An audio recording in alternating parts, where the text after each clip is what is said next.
Hello there, welcome to this Tropico 5 commentary with ya boy off ED, where I'm going to be talking through various things that happen through the campaign of Tropico 5. But before we do that, it's time for the classic early game rant in my videos, where before we really start playing the game, I'm going to talk about a mechanic that stood out to me in the game and, well, in this case, just annoyed me. But originally, in the original version of this video, this mechanic I'm going to discuss annoyed me so much that I was going insane, and it was because I genuinely didn't want to play the game because of this very small mechanic, because I thought it was going to be really bad.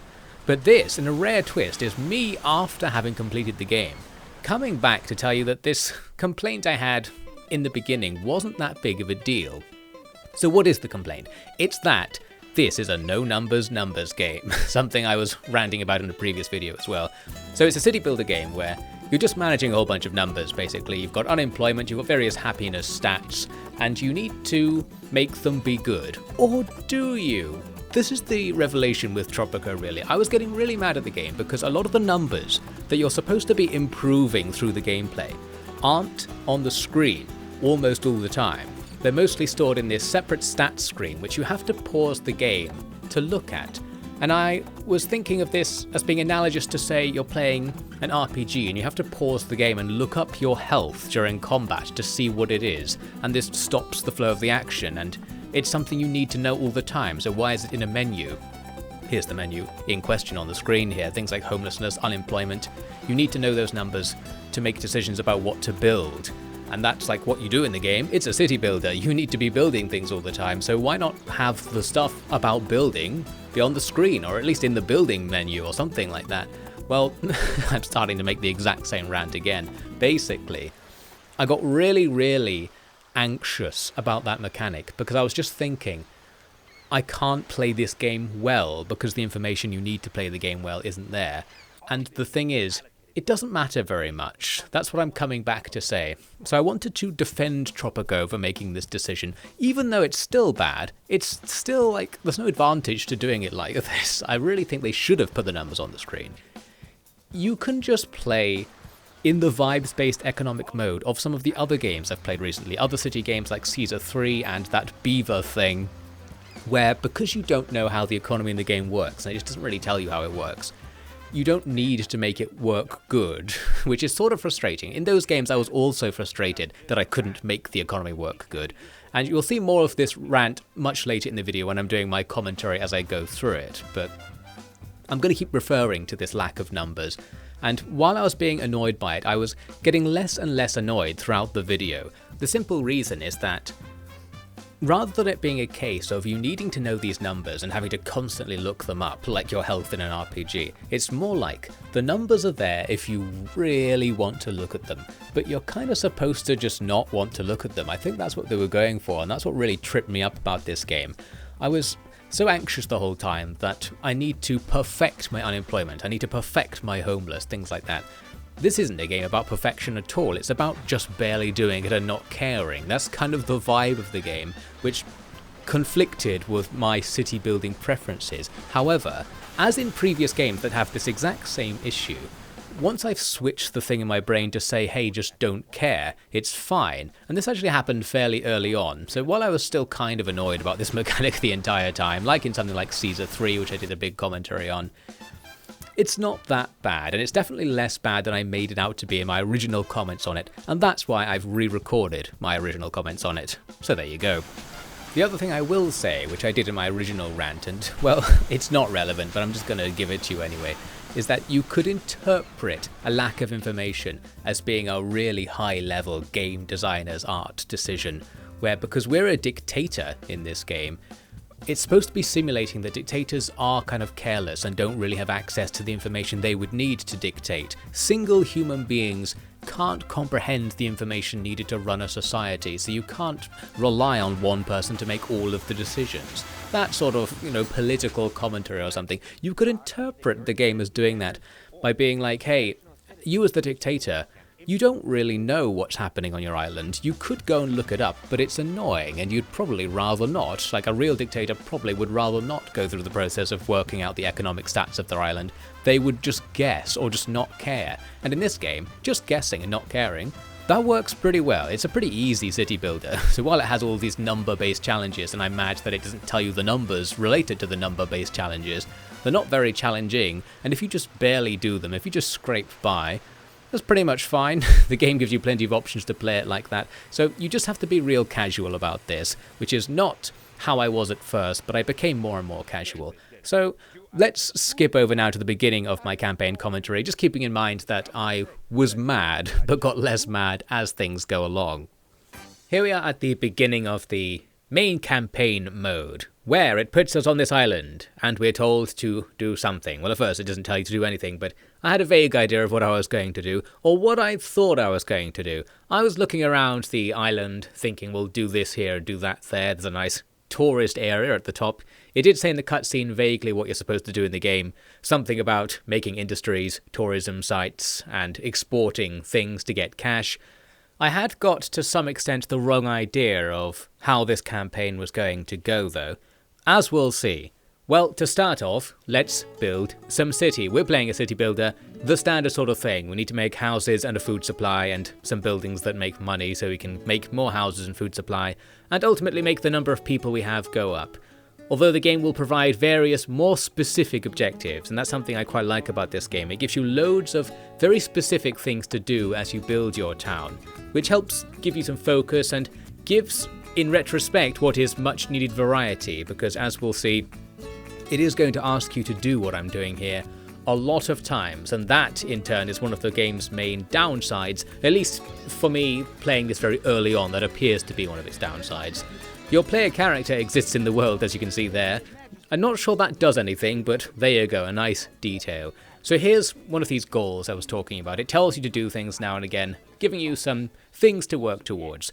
The thing is, as mentioned by the reward here, there's actually a time limit in this game, and already you can sense some people not liking it because of that. I feel like in the past I would have not liked it because it has a time limit. I feel like I've grown accustomed to time limits after playing a lot of games with time limits where I thought, damn, I wish this didn't have a time limit, but then ultimately finding it was okay because the time limit was balanced so that it wasn't too inconvenient. Well, it's one of those things where this genre, to me, has a lot of crossover with like casual gaming. It's supposed to be chill, it's supposed to be sandbox. I feel like I should be able to do what I want, and the introduction of a time limit does conflict with that somewhat. So I'm very conscious of the fact that I can't just experiment and do things. You actually have to play somewhat good to get through this time limit period of the game. And the thing you have to do is get your approval up to 50%. That's the 13% number towards the bottom left there. So we need to make the town good. We can't do anything right now because we have no money, unfortunately. How do we get money? Well, we export things. The town has a un-UI'd warehouse of things that are sold each time a ship shows up. It's a similar deal to Anno 1800 in terms of the UI complaint I'm essentially pointing at here, where the game does know what you have and you're allowed to find out. You just can't find out easily because you have to click on something, and normally you don't want to do that because you need to know what you have so frequently that having to click to see it is a waste of time, especially in a game where you don't need screen space, as already ranted about. Speaking of that, check out the top left. This game does have a small weakness to point out, that there are constant notifications, and if you play the game on fast speed, the notifications are just always there, and they're like separate video screens, which, in my possibly insane analysis, appear to have their own sound effects being generated out of this second screen that maybe don't take into account the sound settings I've set up for the main screen, and I have changed the sound settings from the default to make the sound effects quieter for commentary purposes. Sometimes the sound effects become really loud, and I think it's because that screen pops up and it's really loudly playing the ship's engine noise or something. There's a weird complaint that, well, it just came up all the time, so it was something I was thinking about. We complete the first of the quests, and we can see that you get the option to have extra money or extra time limit in exchange for completing the quest. You can also do this thing here where it says Swiss Bank. There's this objective in the game where you're supposed to be being corrupt, you're supposed to be hoarding money for yourself. The problem with that as a game mechanic is that it doesn't do anything, and I suppose I'm going to talk about that later because that's a more central complaint. For now, here's the cycle that I was talking about earlier, where you have to go and look at how many people are homeless, how many unemployed people you have, how many open jobs there are, And there's also another factor, which is the education level of your citizens. That's another thing you sort of need to know at the same time as knowing your citizen count, which is one of the few things it does tell you down there towards the bottom left, because certain jobs can't be done by certain citizens, so that's another thing that you really need to know constantly as you build up your economy. Well, for now, it is just a back and forth thing, and now, from my first back and forth, we've discovered that we have loads of homeless people, so it's time to slap down some houses. Although with the homeless thing, you can actually tell you have homeless people because you see their shacks around the map, so if you're looking closely, you can vaguely tell how many homeless people you have, although of course knowing the specific number is more useful. Well anyway, that's a neat little way of doing it without putting it on the UI, but I see no reason not to put it on the UI yet again. One little thing I discovered early on is that you can't easily build buildings next to curved roads. This is a straight roads game. The USA's influence is permeating through city builders once again. Although that said, it's also a command economy game, so I suppose the USA's influence isn't permeating in that respect. Well, all city builders turn out to be command economy games in the end, and in this game it's on theme, I suppose, that a dictator would have a command economy and then run it poorly because the UI isn't there. Once again, my artistic interpretation is pushing through. Who knows? There are a couple of other things to mention in terms of what you don't know about your economy. I was selecting there the Teamster's office. There's a system where to move goods between buildings you have to have employed people in a separate building, the Teamster's office, who run to buildings and move the supplies between things, such as your farms and the warehouse where they're sold. And that creates this enormous invisible bottleneck where your entire economy is based on the work capacity, the capability of your Teamsters, and that's something which you just can't see. So it's really hard to gauge whether you have enormous inefficiencies just because you don't have enough Teamsters, and that's something which I immediately realised was going to be a problem and just bothered me from the beginning because that's there in the background the whole time. You have to constantly worry, do you have enough Teamsters? And there's no easy way to find that out, I don't think, anyway. It's a similar deal to how your food supply works. I didn't even realise at first that you had to feed your people because it's so un-UI'd. But your people eat food out of the warehouses, and you just get a pop-up occasionally saying that somebody died because you don't have enough food. There's no food supply bar or any information on how much you're supposed to be producing. You'll just get told after the fact that you didn't have enough. Well, it's not too bad because in this game you can export all of your surplus. Trying to overproduce everything is fine. But you are supposed to be balancing your employment priorities between the different things your town can do. So it's another one of these things where a perfectionist type person like me who's trying to think of optimal ways to play is going to be annoyed by the fact that there are optimal ways to play, but they're really boring to find out about. The actual research and in-game minute-to-minute UI use you do to get the information to do that is frustrating. It's like tabbing between a whole bunch of windows. That's the closest analogy I can come up with, apparently, but it just really feels the same to me. There is a plot to the game, I think, by the way, as evidenced by this thing I'm reading here. You're working for the Crown, an empire of some kind who's made this Caribbean colony for you to rule, but there's also the Illuminati and they're going to help you get away from the Crown's control. And that's what that whole time limit mechanic is about. It's the time counting down until the Crown replaces you with the next guy. You need to have somehow become an independent nation before that happens, and this is basically just about getting happiness up and they'll let you be independent. It's relatively easy to get. So in retrospect, I'm thinking, well, I don't mind that there was a time limit, but at the time, I kept thinking, damn, there's a time limit. This is making me a little bit more on edge in a game with such a chill and happy vibe that there's actually this failure state, which you really have to pay attention to. There's a mechanic where the ground has different fertility levels for different crop types. That's a level of complexity that I wouldn't have expected from this game. I do think it's good that it's there, it's just in a game that's so sort of simplified. You wouldn't expect them to bother to model the fertility for all these various crops. I suppose there's meant to be some kind of strategy about being only able to grow certain things in certain places. Maybe that will come through at some point, I'm not quite sure. For now, we just need sugar, because the game told me to get some sugar, it's a quest. So, we're getting some sugar. Sugar, in my current experience, seems to be a good path to go down when it comes to growing crops. But the main point is that after providing somebody with this sugar, I can choose for my reward to have extra time added to the limit, and I thought that sounded like a good idea. I'm very paranoid about the time, essentially.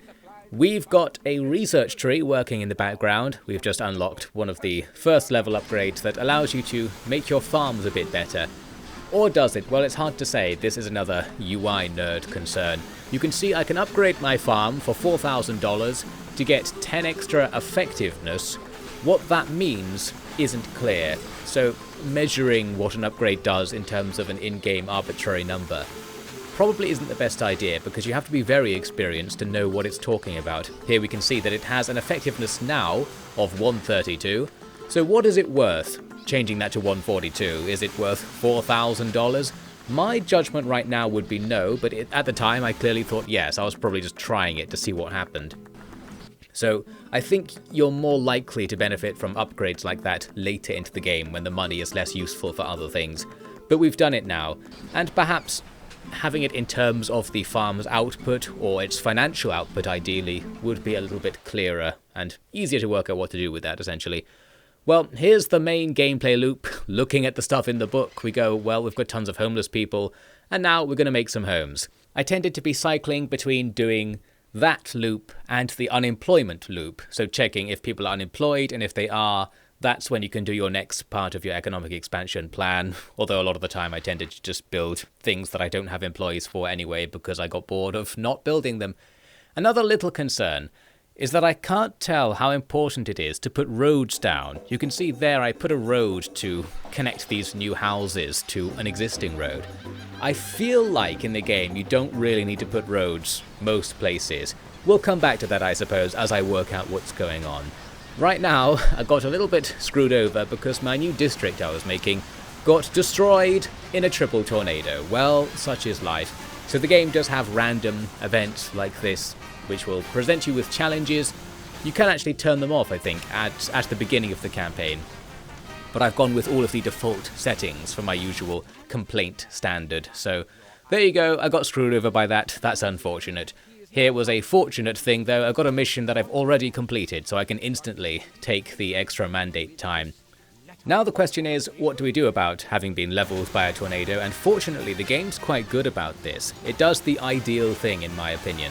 That is, give you a button that just undoes the problem and puts everything back. It also sends you a bunch of cash. You can see here, we get disaster relief money, and that money is about the amount it's going to cost to rebuild everything. You still have to spend the time rebuilding stuff, and you lose money because the buildings aren't functioning during that time. So because of that, you still lose out to these disasters, but not as much as it looks like. It's less back progress than it looks like it is.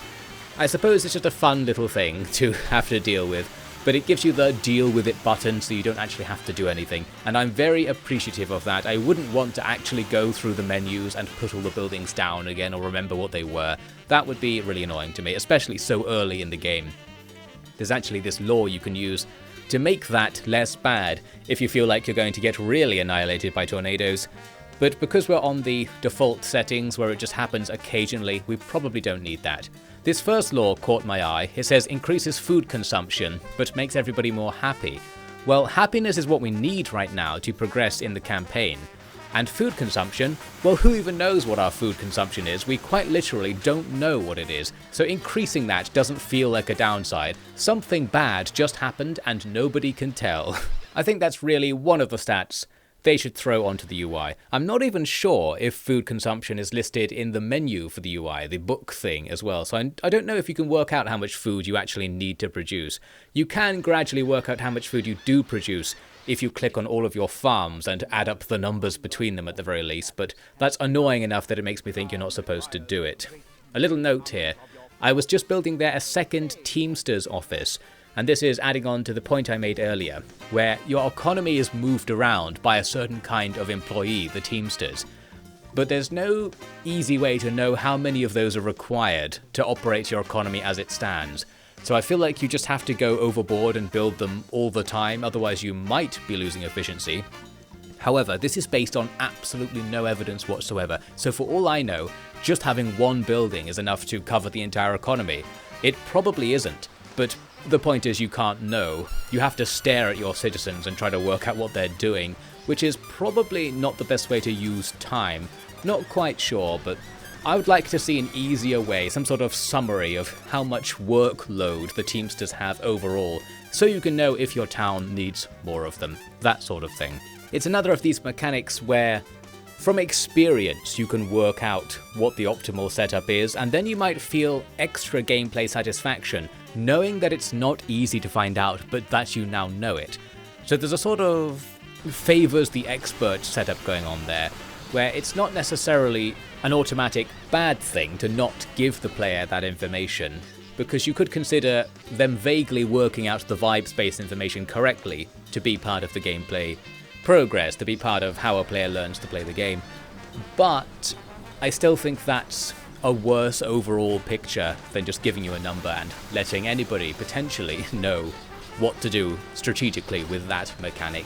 I'm not quite sure what I'm saying, but there's something to be said for not telling the player things if you want them to work them out, if you want that to be the game. But I don't think that's as good as allowing the player to use all possible information to make better decisions, because that's the way I like to play it at the very least. This is my personal opinion, if you didn't know that already. Another random point I want to make here over this footage of nothing in particular is that I couldn't work out what theme the game is going for in terms of nationality, because at first glance we're supposed to be a Spanish colony of some kind, in that the game is entirely Spanish themed. But you might have noted the guy you talk to when it comes to doing crown missions is very British, and if you were looking really closely and you're a real history nerd, you might also note that to gain crown relations you have to trade with the West India Company, which is part of the Dutch colony system in the olden days. So, we are mainly Spanish, a bit British, possibly Dutch as well, I'm not quite sure, and for some reason I thought that was worth mentioning. So there you go, Tropico has inconsistent nationality. This game is not historically accurate. Well, who would have thunk it? Next, I'll point out something that I didn't really use playing this game, but I think you can use for something. You can go through your people and find individual named citizens, and they all have stats and they all have political leanings as well. And you can do stuff with that by knowing what your citizens like and stuff. But we're not really going to be doing that because I didn't find much of a use for it. We'll touch on it again in a second. What I'm doing here is experimenting with something I still, even right at the end of the game as I speak now, don't really understand, which is where you're supposed to put houses. Well, there are various considerations. I'm paranoid because after playing Anno 1800, I discovered really late in the game that you don't have to put houses near things, they just have to exist somewhere. And I have this creeping suspicion that this might be the case in this game, but I can't quite tell. The beginning of that experiment then is to start putting houses not up against a road to see what happens. It's pretty hard to quote-unquote see what happens because you don't really know whether people are using a house or whether they like it or whether it's causing issues with commuting or something, or whether commuting even is a mechanic in the game. All that sort of stuff we're going to have to rant about another time. Right here, here's a follow-on from what I just said earlier about all the people having stats. We have this list of everybody in the royalist faction, and it shows that they all don't like me. They're all at minimum likes, so they really hate me for some reason. Not quite sure what to do about that, but I think you could go through people individually, find influential people and arrest them or banish them from the island, things like that. Here's the stuff that earlier in the game I was thinking it's okay to have that in a separate menu, the happiness stats, which determines whether people like you essentially. But much later, I realised that's similar to the unemployment stats and the homelessness stats in that it's something you need constantly. So all of those numbers back on that page we just saw need to go up onto the main UI for me to not be insane all the time. We're in a game that has the classic city building loop, where you interact with the world by putting buildings down. So once you have some money, you have to make a decision, and these are the moment-to-moment decisions I'm referring to. You're always asking yourself, do I put down more economy buildings, which is like the baseline decision because it's always a good thing to do? Do I put down more research buildings? Do I put down more housing? Or do I put down more facilities, so the things that increase happiness, which presumably need to be near housing, but of course you don't know because of UI concerns. Maybe I'll rant about that another time. But essentially that loop, that decision loop, which is constantly occurring, all requires knowledge that isn't on the screen, and you have to pause the game and open the book to look up the stuff, and then go to a different screen where the numbers have now disappeared for you to actually enact your decision. You see what I mean there about the ranting? It's me from the future from the start of this video, back somewhat into the video, to overwrite a huge 5-minute rant about the exact same topic. I was really annoyed about this in the first 1 or 2 stages of the game. It was really getting me down. And the only reason, really, is that I should say, completely overestimated how important it is to have these numbers, because while the game is based around these numbers in the background, if you really want to play well, I guess I'm right, you do need to know those numbers. But this isn't a game where you're like supposed to want to play well, so I'm doing the argument of you misunderstood the game's intention on myself here. I kind of did misunderstand the game's intention in that you're not really supposed to play well at all. There's no advantage to playing well, like not much changes if you do. The ideal thing here is not to do what I thought I was supposed to be doing, this whole loop of constantly checking the numbers every time you make a decision. Not only what you're supposed to do, but what I actually did do in the game, and it worked out fine, is to just kind of gut feel most of the decisions. So you can usually vaguely work out if you've got a problem with something, and you don't have to constantly check that menu, as I feared I was going to have to throughout the game. Because so often, just doing things like vaguely however you want will kind of work out, because the game's quite easy. That's what it comes down to in the end, and that's the thing I didn't realise at first and was going insane over. So I suppose I'll cut myself a break and say I guess I'm right in that, yeah, it would be better to have those numbers on the screen. I don't see the downside. I'm guessing they're doing it for keeping things simple, to try and make the game as accessible as possible by not scaring people off with the numbers. But then I come back and say you do actually use the numbers like moment to moment, so you don't necessarily want them to be in the pause menu.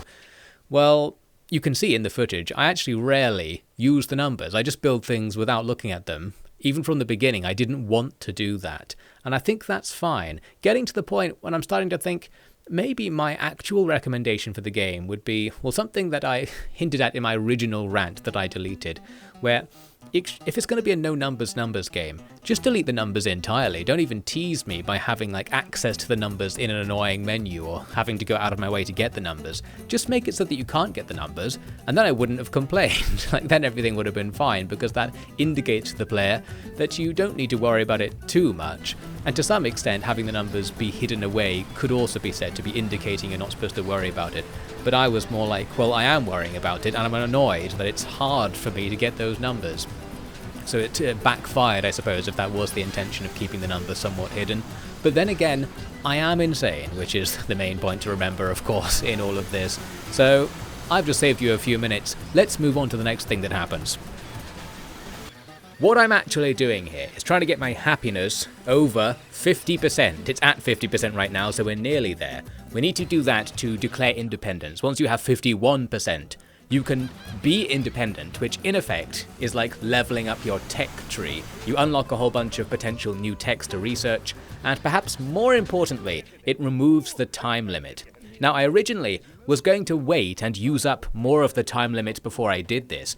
I think there is actually a benefit to doing so, but we'll talk about that in a sec. So we are now independent, we're not part of an empire anymore.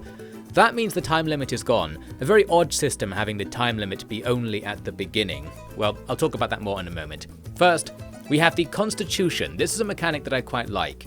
You have all of these background things you can change, which alter various things in the economy, various things in the politics, and which groups on your island are likely to like you. And you can essentially come up with builds of a sort.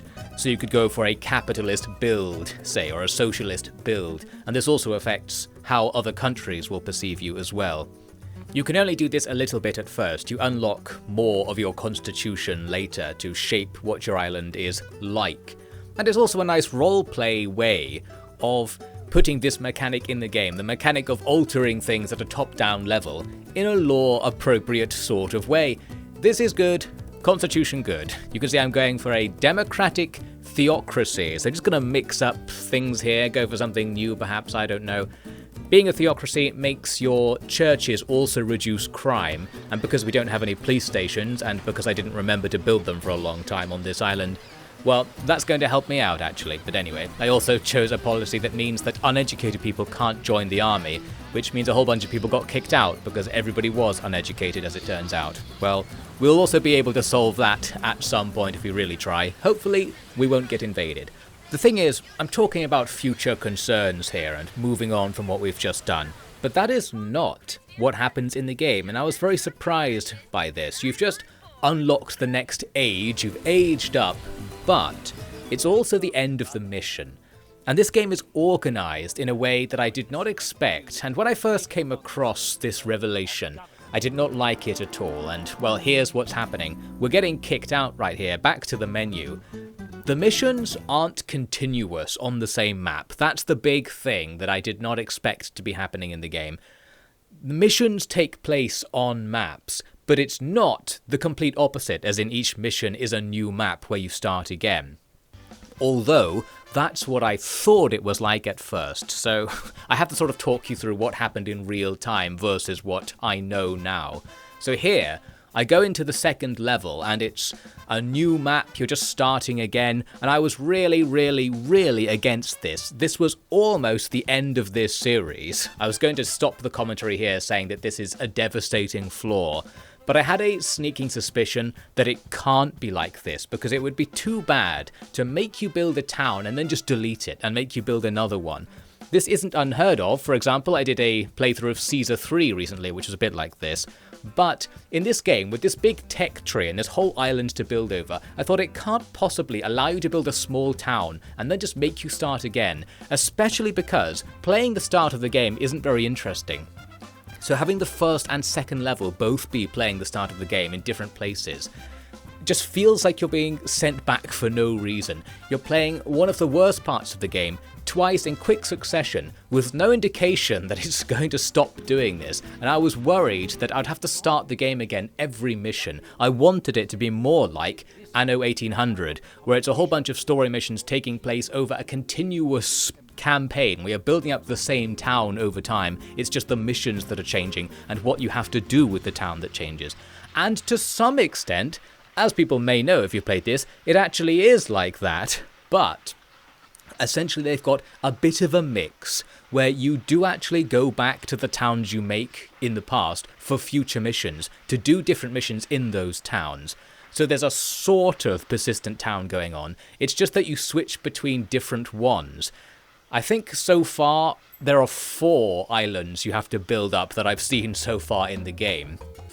And well, I suppose I just kind of wanted it to be 1. I don't see the advantage of switching between different towns. I don't see why it's more interesting to have them take place on different islands. I would much prefer, if they're going to do something like this, to have them completely split out into 4 campaigns that focus on different aspects of the game. Something like that. I feel like that would be more normal, because having a continuous gameplay experience going through all the ages with your one town and building up the town makes more sense to me, building up towards doing some difficult final objective, and then you start again in a new town only after having completed one town, potentially avoiding the sense that the starting again is happening too quickly and that you're playing the same part of the game twice in quick succession and missing out on the stuff you unlocked. Like you unlock new stuff, bang, you can't use it. Go back and do what you just did again, but this time the camera is facing a different direction or something. We're on a different island, but the islands are functionally the same. It's just land. There aren't major differences between the different maps you can play on. Anyway, I was a bit mad about that, and I was thinking, is there an advantage to having the campaign be split up, where it's kind of like there are multiple campaigns, but you play the first level of campaign 1, then you play the first level of campaign 2, then you play the second level of campaign 1, so you're sort of switching between different strands of persistent towns. And I just thought, well, if you'd made it so that they were entirely separate campaigns, if the player wanted, they could do that by switching save file in between stages if they preferred it like that.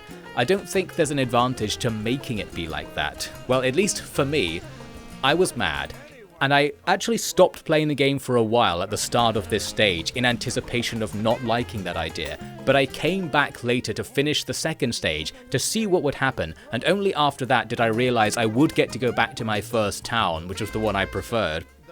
Well, we'll see. What I'll say after that big rant is something nice about the game. I do really like the way the campaign is presented to the player as this series of missions. There is a vague kind of plot, but it doesn't matter at all. It's just a joke plot, really. It's just giving you different goals and asking you to build your town in different ways in each mission and to focus on doing different things. So in this case, this mission is all about just exporting things. Pretty basic, you have to do that in every mission, but this is the start of the game. It's kind of teaching you to play the game in an extensive meta tutorial, but by being like, hey, why don't you export loads of meat products as a way to get money? That sort of thing. And I just liked the way it works. It's nice that there's a fun plot attached to it. You know what's not nice? Not knowing whether I have enough unemployment space to make a building here. The vague plot, I might as well mention it because it does come up now and again, is that you're working with the Illuminati to do something, to create a new and brighter world, and the Illuminati were somewhat responsible for helping you get out of the colonial system in the old map. But now we're inexplicably back in it in this map. That was the other thing I wanted to say, actually. One aspect I didn't like was that once you complete the time limit section of the first stage, the second stage sends you back to the start of a time limit section. And I was eager to not have there be a time limit, so I was teased by the fact I'd just gotten rid of the time limit and now have to have it again. And it's a more general point perhaps to make that in this game, you usually don't have a time limit, except right at the start, which is like the worst place to put it. It's the most off-putting place to me anyway, where it's the most worrying for people who don't know what they're doing.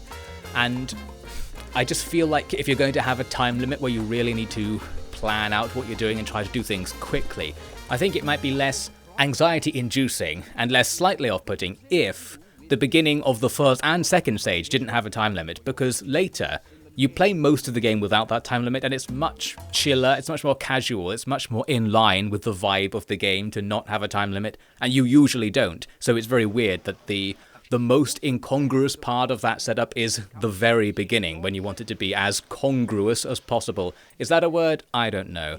Well, you can see I chose there not to extend the time limit from that mission reward, so clearly I'm confident. Our island's under attack, by the way. There is a military aspect to the game, which we'll get into. We're also in this mission undergoing this issue where there's some sort of real estate tax stealing our money and we have to deal with it. We have the option to get the Illuminati to deal with it for us by giving them some of our Swiss bank account money. I haven't talked about this Swiss bank account system because at first I didn't think it was important or understand why I needed to care about this separate bank account you have at all. Essentially, there's another bank balance not shown on the screen, which is supposed to be your personal money, and the game sort of implies that your goal as a dictator is just to get personally rich. However, most of the ways you can do it cause your island to become less rich, so I was disinclined to do it, thinking I'd rather have the money just be in the game so I can play the game with it. Like, the real world money I'm getting does not allow me to play the game, so unless the game will actually pay me to do this, why do I care about getting my fictional character rich? Because this has no gameplay effect.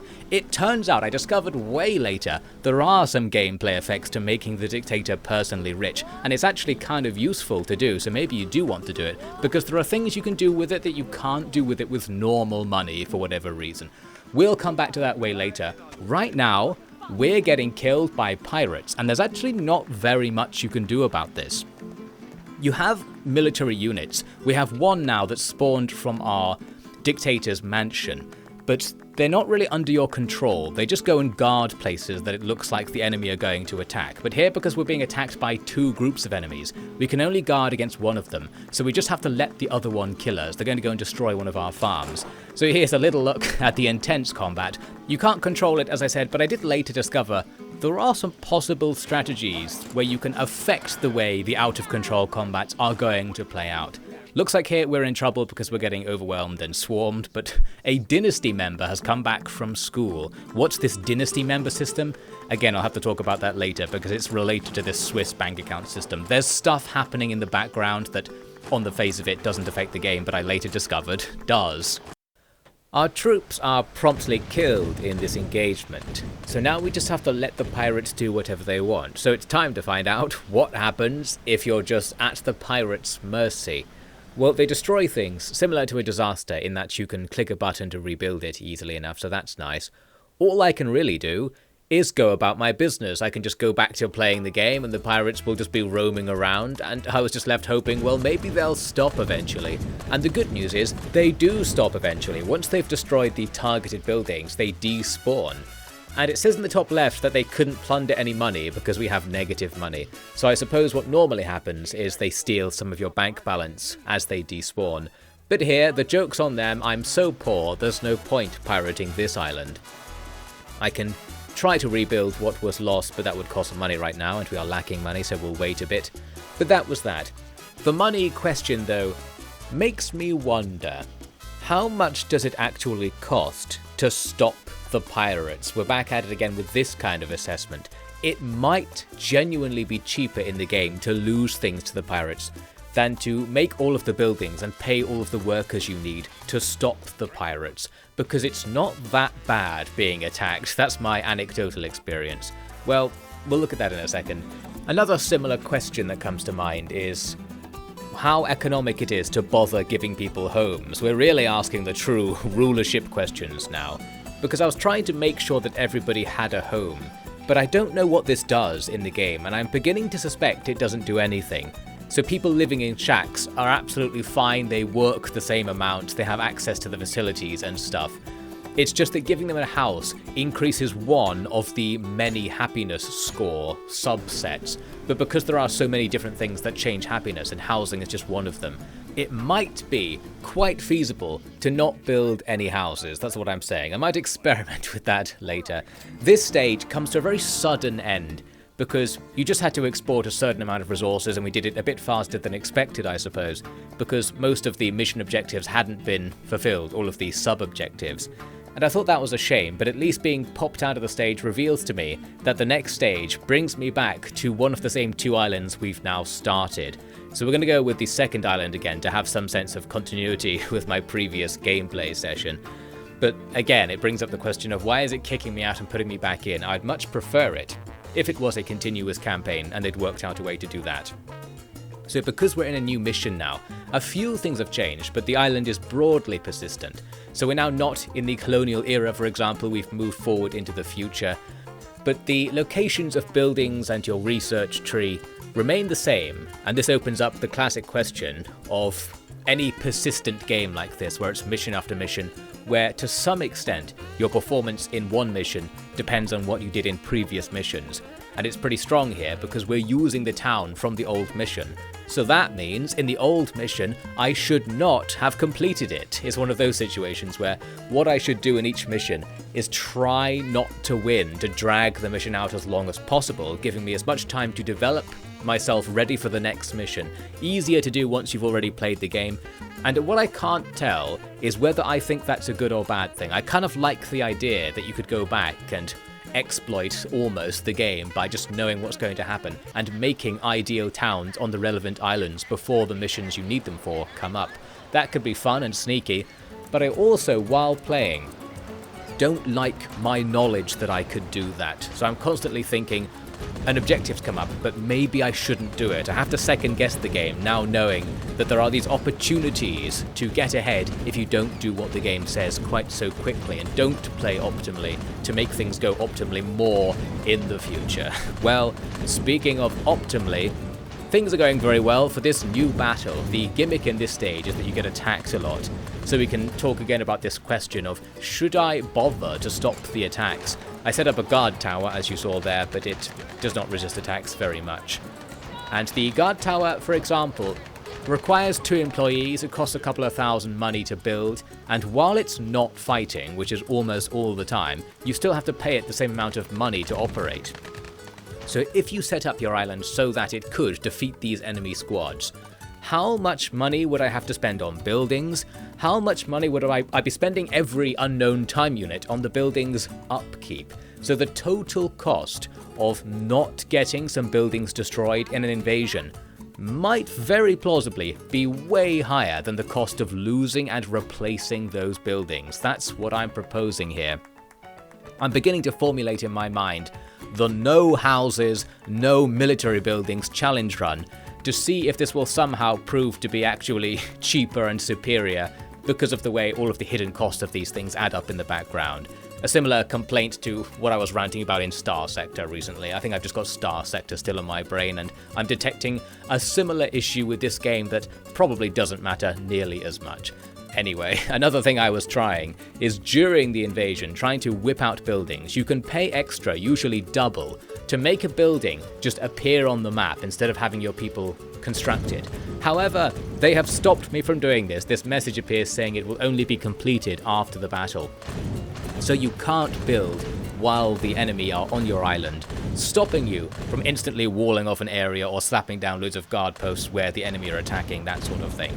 So what can we do? Well, we just wait, because we know which buildings they're going to destroy, and if they don't happen to destroy anything too useful, then this will absolutely be fine to just let them destroy stuff. If they happen to go around and take out things that aren't worth much money, that's ideal, thank you very much. And of course, we ideally also want to have no money while being invaded, so they can't steal anything from us. The military aspect of the game is just overblown, I think, because in the plot, in the lore, it's always like they're coming to capture the island, the pirates are here, it's the rival island coming to attack us. There's usually some reason why enemies suddenly spawn. But I think all they do is take out a building, perhaps steal some money, and leave. And I'm starting to convince myself that just completely ignoring that is the optimal way to play. It's your boy Offie D. The day after me just saying what I just said, I now know that what I just said is not true. And we'll see that later in this video, I suppose. For now, we've just got through the invasion. This is what I thought the invasion aftermath would be more like, and in this mission it is, I suppose. They just go away, and it's fine. So in this case, we're fine. But another big invasion is coming in. This is the focus of the mission. We need to prepare for it, and the various sub-objectives will either help you prepare, or will give you more time to prepare. You don't really need all of this time to prepare, it's not that hard, but, well, we're going to do it anyway, because I didn't know that at the time. Let's prepare. So one thing we can do is take advantage of my gut feeling that the invasions would always spawn near your docks, and so far that seems to be true. I don't know what the rules are for where you can get invaded from, but focusing your guard towers near the docks will delay the enemy in that area, and focusing your military garrison buildings as well will get your troops into combat there quickly. So there's some semblance of strategy there. We can also legalize private firearms through this edict, which gives you more crime, more liberty, but most importantly makes all of your infantry just generically stronger by an unspecified amount. Is it worth it? Well, there's no way of knowing basically, we'll have to just find out. In the meantime, we've got another challenge to overcome. It's election time, and our town isn't that good. That means our people don't necessarily support us. In your constitution, you can change it so that you're less affected by the election system, but it comes with other downsides. We, though, are doing this the democratic way, so we have to keep the people vaguely happy. And we can see here the power of democracy when the people in charge have to care at least a little bit, and sometimes, about what people think. When election season comes along, I'm like, fine, I'll give you some healthcare. Here's the list of things that we need to know all the time, of course. If I could get some of these numbers up, people might like me more, or just be generally happier and just vote for me as the status quo. And we can see immediately that healthcare and religion are the problems. All I want, my dream, is for each of these words to get an icon, and all of those go in a row across the top of the screen all the time. I could have known ages ago that we needed more stuff. I just have to open a book to see it, and then have to open a different book to find the buildings to attend to those issues. It really is amazing, a miracle of nature that I can't stop going on about this. I just can't. I just keep thinking about it. Like, throughout my entire gameplay sessions, that's what I was thinking about, constantly wondering what I should do next, and knowing the answer was in that book, and almost not wanting to check. I don't want to bow to the game's annoying requirement that I constantly open and close the book. Can't I just know? You could just tell me, book. I need to employ a second player to open that menu for me and just read me what's on it. We're going to expand our bureaucracy here in Tropico. Well, anyway, after slapping down some welfare buildings to make happiness better, we obliterate the elections. And I find for the most part that winning elections is quite easy, so I don't really mind going for a full democracy build. It also radicalizes you towards some kind of centrally planned, democratic, utopian society, because you feel the incentives of the person who makes economic decisions also being accountable to the people democratically. So if whoever decides how much people get paid also has to make sure that people are happy, there's a sort of link there that makes your society a bit more utopian. I'm being once again radicalized by a video game. I was radicalized into anti-central planning by playing Distant Worlds, because I thought it might be so fun to not have an economy game based on central planning. But since most of them are, we're back at it again with that central planning agitprop, and it's working pretty well here in Tropico. Elect me as your benevolent dictator, but only if the UI's going to be good. That's my platform. Well, now you can see me clicking around, looking for how to make rum. We got this mission to make rum, but I didn't know how to do it. I eventually find you can make it here. You convert your sugar to rum, and going forwards, I'm going to be putting rum everywhere, because I found that making sugar and rum is pretty easy. Sugar grows all over the place, rum's easy to make, and it's expensive to sell. So we're going to be doing that, although there are some downsides to making rum, in that usually there'll be a prohibition event where the allied powers don't like you for selling rum. Well, anyway, all of that doesn't matter. Another point I wanted to bring up here is that there is a limit to how many side missions you can take on. Although they'll still spawn even if you have the maximum amount, you just can't take them.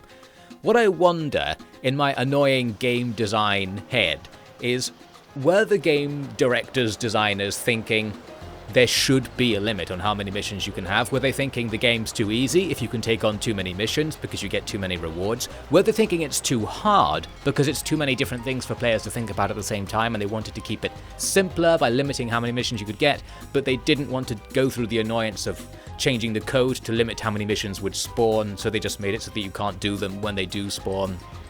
I wonder about those sorts of things when I play a game, because I, as often said on this channel, am the world's largest loser.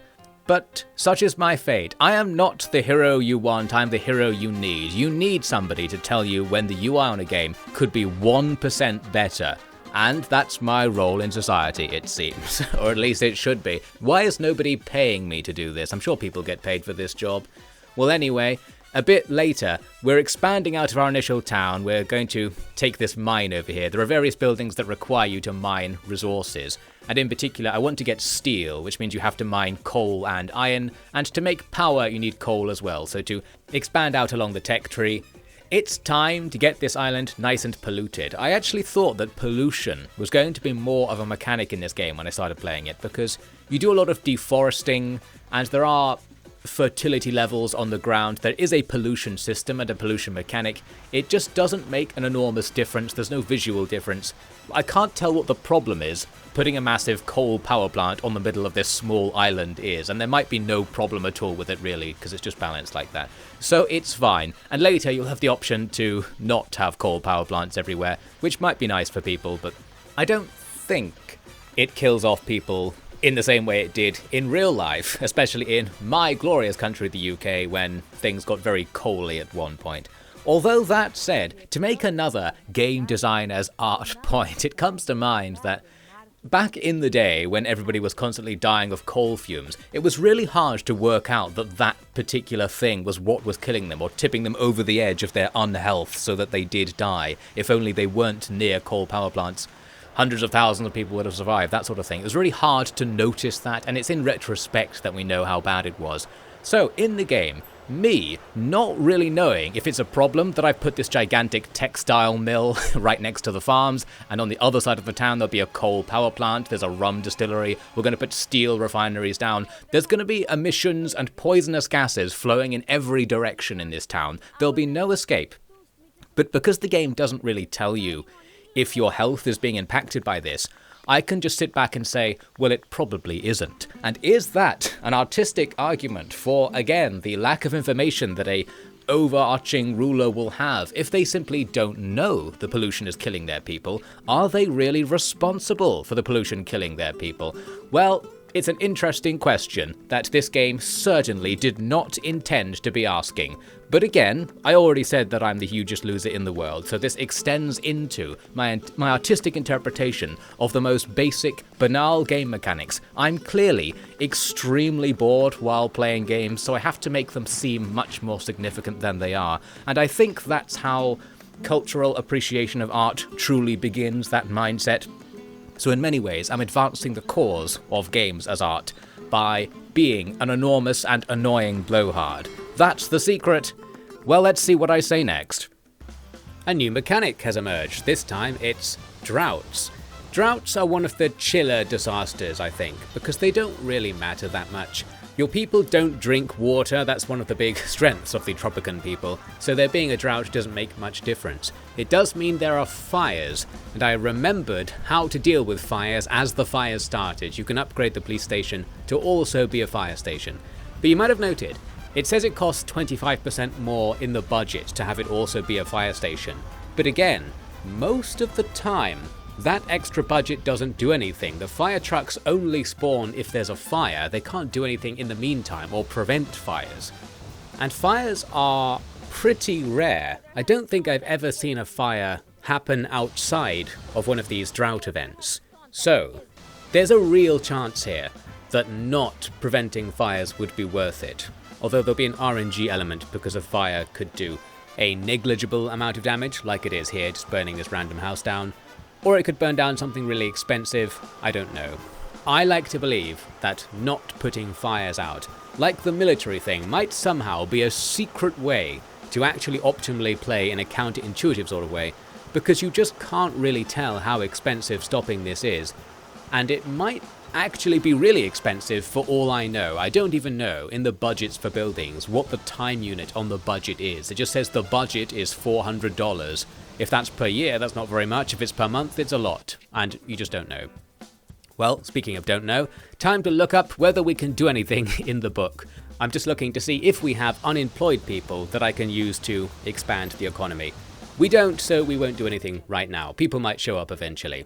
Here's a mission, which is about increasing standing with the communists being one of the factions that feeds into your overall political support, combining in some way with the happiness of the people. I mentioned this earlier. Here's a look at these factions. The communists already really like me, so I don't need to do any missions for them. They like me because I have this very left-wing style constitution. And the capitalists are sort of okay with it because we're being capitalist as well. Again, the actual politics of the game is impossible to describe. We've got this system where I suppose it's central planning with a democracy behind it, so democratic central planning, let's call it. All of the economy is publicly owned, but there is also a free market exporting things in and out of the island at the same time, although it's hard to really know what's going on because it's implied your people need wealth to get housing, even though you pay for the upkeep on housing, and you pay to build it as well. So your people pay some sort of rent or council tax or something on their housing, but it's being subsidized by you. Or maybe because in the edicts it implies that people have to get mortgages to go into their houses. It might be that the state subsidizes the landlord. They've got landlord socialism, where the state pays for the upkeep that a landlord might normally pay, and then the landlord rents it out to people and maybe gives a cut to the state or the dictator or something. Although if it's mortgages that people are taking out, well, it sort of implies that you have to pay to build a house, but then you give it to somebody and then that person sells it to your employees. There's some sort of invisible magical landlord class going on here. I think there's a real corrupt class because you also see that your bank account is just disappearing sometimes and it's charted up to corruption in your accounts. So there are people around in your administration that aren't you, that aren't simulated in the game per se, that I guess are running these scams and stealing money in some way. So it's all going well. Some people are housed. It's a glorious utopia where you get free everything unless I can't be bothered to give it to you. So it's a very laissez-faire socialism, let's call it. Combined with being a theocratic dictatorship at the same time, well, we're going to need some real political scientists to once again come in and explain what the system in a city builder game actually is. Welcome to the holy people's dictatorship of free Tropico with Chinese characteristics, with Banana Republic characteristics, with number optimizing characteristics. The land where 51% of the time things are fine, and that's enough. Well, speaking of things being fine, as you can see, there's fighting all over the place. We're suffering here from the AI, because you don't control your units, as I said, and the AI might just do silly things, and we saw already and again here in this battle. My units spent a lot of time just driving around, not engaging the enemy. I think the optimal strategy is to have so many units that it doesn't matter if the AI is screwing things up. But what am I doing here, just making these houses in the middle of a battle? I noticed this shack on the road, and it reminded me of this suspicion I have about the game. Does your housing stock have to be near employment centres? Because it does monitor who works where and who lives where. Is it trying to get people to live close to their workplaces? And perhaps more importantly, is there a maximum range? Do people have to be within a certain distance of a workplace to be able to work there? Even after playing this game for so long after this, I still don't know, and it feeds into a broader don't know based scenario regarding the effective range of everything. Tons of buildings in the game say in their description that they only affect a vicinity, but it doesn't tell you what that vicinity is, and you just can't work it out. Now, I was very mad about this the whole time, but looking back on it, I think it makes more sense in this particular game than any others, because it's a very chill kind of city builder. It's very vibes based, so having the economy be vibes based fits with the vibes based vibes, if you're vibing with what I'm saying. To put it another way, it's a game where perhaps they don't want you to care whether your people are actually in range of the new grocery store you just put down. You're not supposed to care that it's optimally covering a housing district and make it symmetrical around the middle or something so everybody's getting covered by one store, that sort of thing. So it just doesn't tell you that sort of information, meaning you can't succeed. That means you don't have to care, and that's what I mean about the vibes being better. If you simply can't do it good, it implies you're not supposed to be good, so I can just sit back and not care. I can just vaguely put some service buildings near houses. Sometimes I build houses in the middle of nowhere, sometimes I don't. I don't really know what's a good idea because the game won't tell me. It did imply that it would be optimal to make housing districts separately to things, but I don't know if the houses need to be near the buildings that employ people, which makes me want to not build separate housing districts. Something. I don't know what's going on. It's probably fine. We're a dictator, so it doesn't matter. Again, it fits with the theme. As for what's actually happening right now, this is the big invasion at the end of the stage.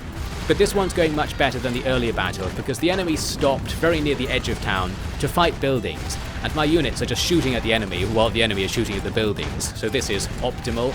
Over time, we'll whittle them down. Everything has tons of health in this game, so it takes ages to win a fight, but over a couple of in-game months, there's intense street fighting, and we eventually kick them out. The result is that we're kicked out of the stage, because that was the objective. So just another chance to highlight that it is jarring to get kicked out of a stage, especially after the second time you've done a stage, because generally they come in pairs.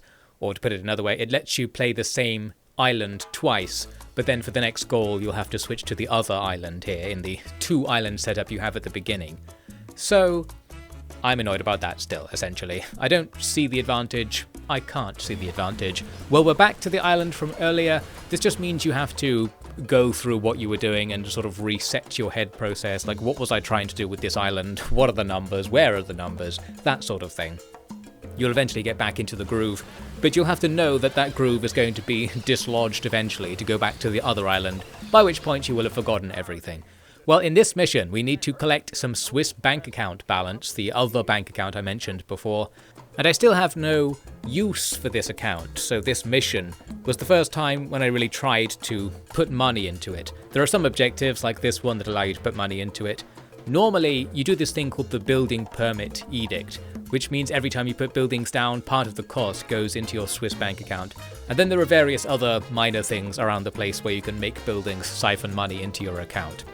But I wasn't doing that, as I said earlier, because I didn't see the purpose. Doing this makes everything more expensive, but later I discovered why you're supposed to be doing this. Well, anyway, for now, we'll just do it because it's telling us to. We'll look up some numbers and try to make things a bit better. It is election time and we're just barely winning, so we check these numbers out, go, oh, it needs to be something to do with crime and healthcare by the looks of things, our next policy, and then we do that. Would be a little bit faster if that had been on the screen to begin with. And the other thing is, as I mentioned before, not having the number on the screen while the game is playing, you can only see it while the game is paused, means you can't see it going up, so you can't get that feedback that you're actually doing something correctly. Now here's a little random note.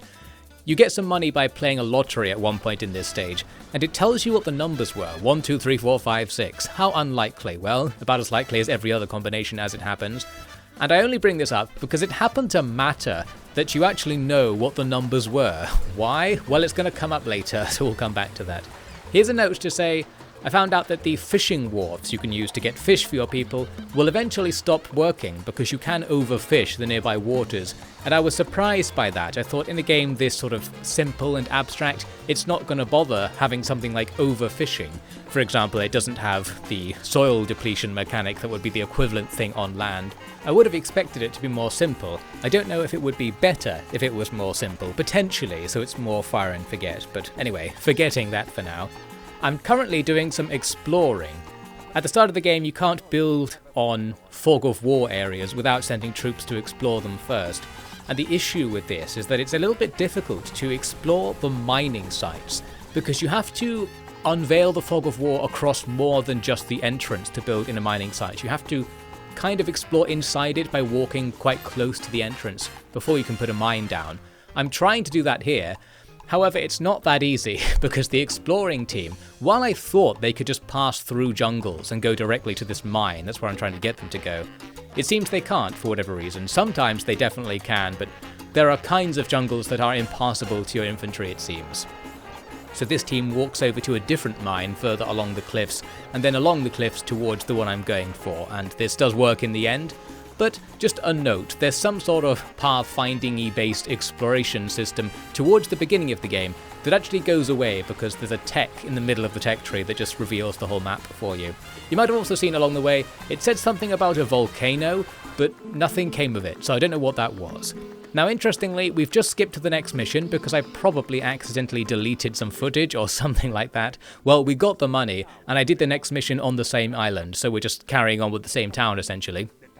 This time we need to get tourists, and there's another ecological side note to make. There's an oil spill and you can clean it up, and this is again to do with your fishing industry, I suppose. It ruins the fish if you don't do this, and you also have an ecological faction on your island that likes you based on the extent to which you're preserving the island's ecosystem, so it probably helps with that to get rid of the oil spill as well.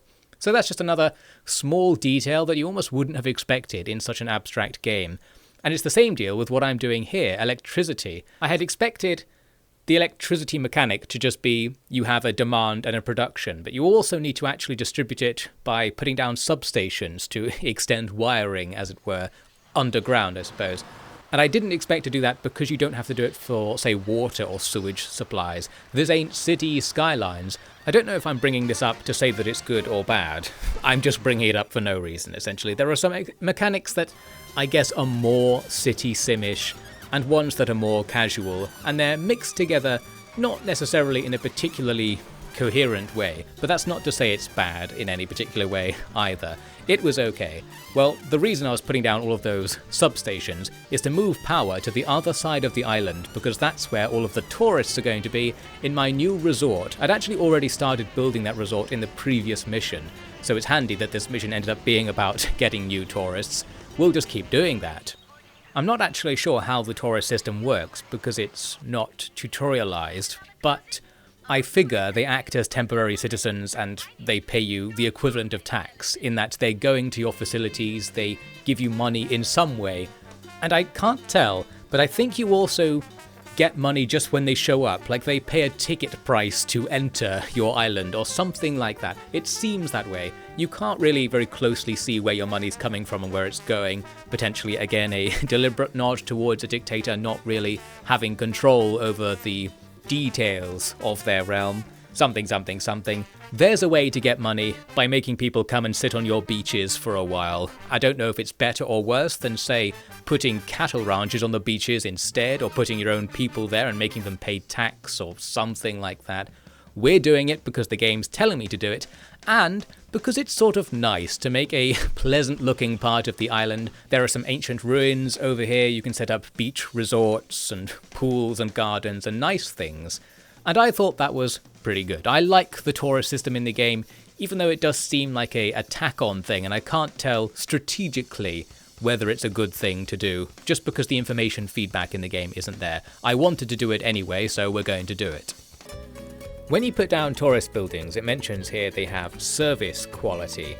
I like to imagine service quality does something. It's not immediately obvious if it does, but you have something called a tourism rating. which might be related to service quality in some way. So I was trying to get the number high, and in many cases it was saying it needs to be somewhere beautiful, and as you put it down, it very handily automatically shows you the beauty overlay. So we want to put this building somewhere where it's green, essentially. What I was wondering though, and what I didn't realize at first, was that the forests, while I thought they were going to be high beauty areas, aren't necessarily, because beauty is also caused by the sea, it's caused by mountains, and perhaps most importantly, it can be caused by buildings like these.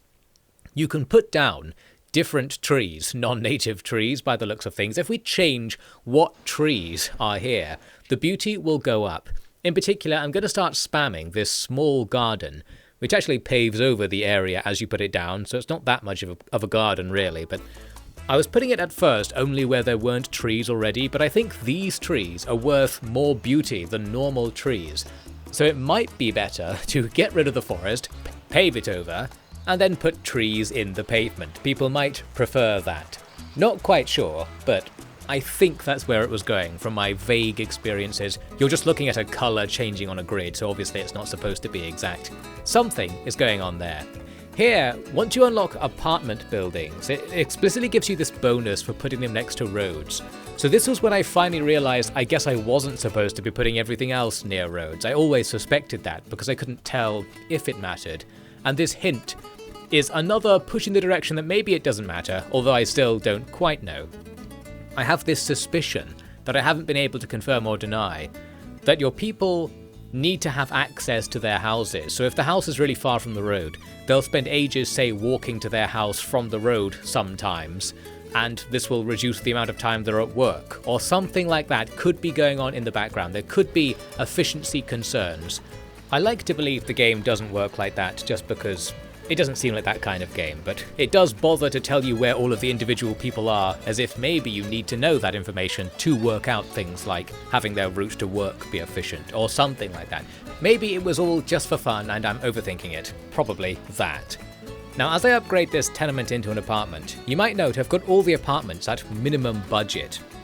This is because lowering the budget of housing reduces the threshold needed in wealth for people to use it.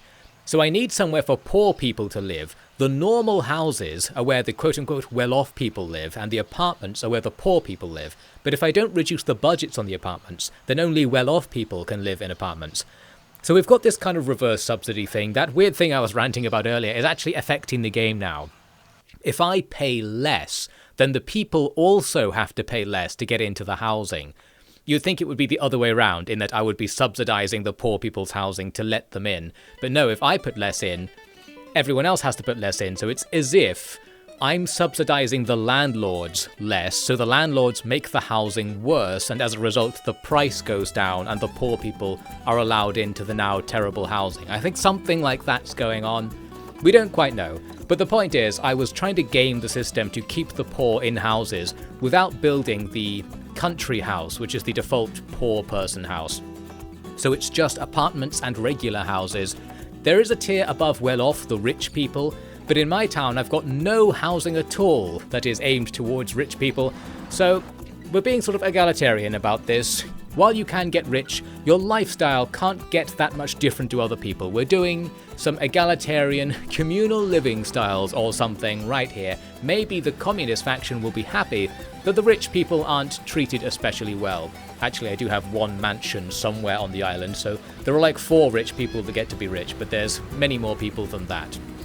The overall comment on that system is just the same comment as everything, where we need to know not only how many people are homeless, but what wealth class they're in, because building a lot of homes doesn't necessarily get lower class people into houses. They have to be terrible homes, so that the landlords will charge them not very much money, something.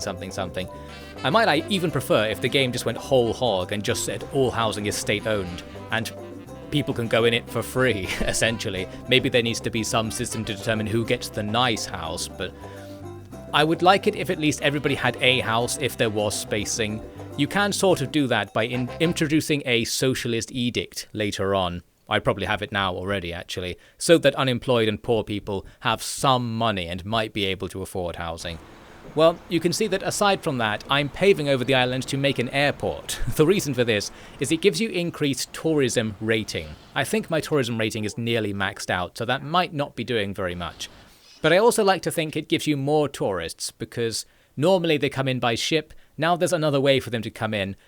Does it give you extra tourists by plane who will only come in by plane? Or does it just move some of the guys who would have been on the ship to be on the plane instead? I'm not quite sure. It's possible that by increasing your quote-unquote tourism rating, it is effectively doing that by increasing the number of people who come to your island per month. Something like that. I, once again, as it seems to be the case in every game, I'm just complaining that I don't know exactly how the game works, because I want to know, effectively. I guess I'm a perfectionist or a min-maxer or something. I get slightly annoyed when I don't know exactly how a mechanic works, unless the game is chill enough that it feels like I wouldn't really gain anything from knowing how it works. I suppose that's my headspace. The communists there were complaining that I wasn't taxing the wealthy, so I suppose we're not quite the communal utopia that I wanted.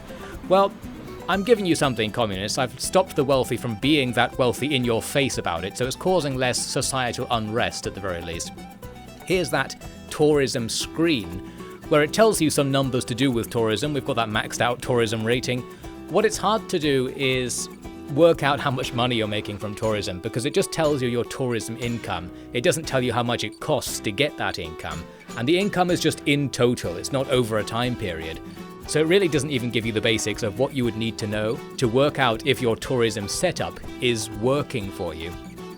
But I'm going to put more hang gliders in anyway. It reminds me of playing something like Roller Coaster Tycoon. You sort of imagine that by putting a ride in, an attraction, you should charge a ticket price so that you know it's going to make you money. But instead, we're just paying for hang gliding lessons for people, I guess, and maybe we make money because they show up to use the hotels, to use them or something, I don't know. Well, communists, you're not getting your wealth tax, but you know what you do get?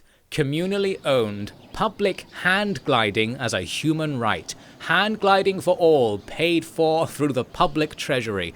Even the grandest of capitalist societies wouldn't give you free hang gliding, so you should shut up, it's great here.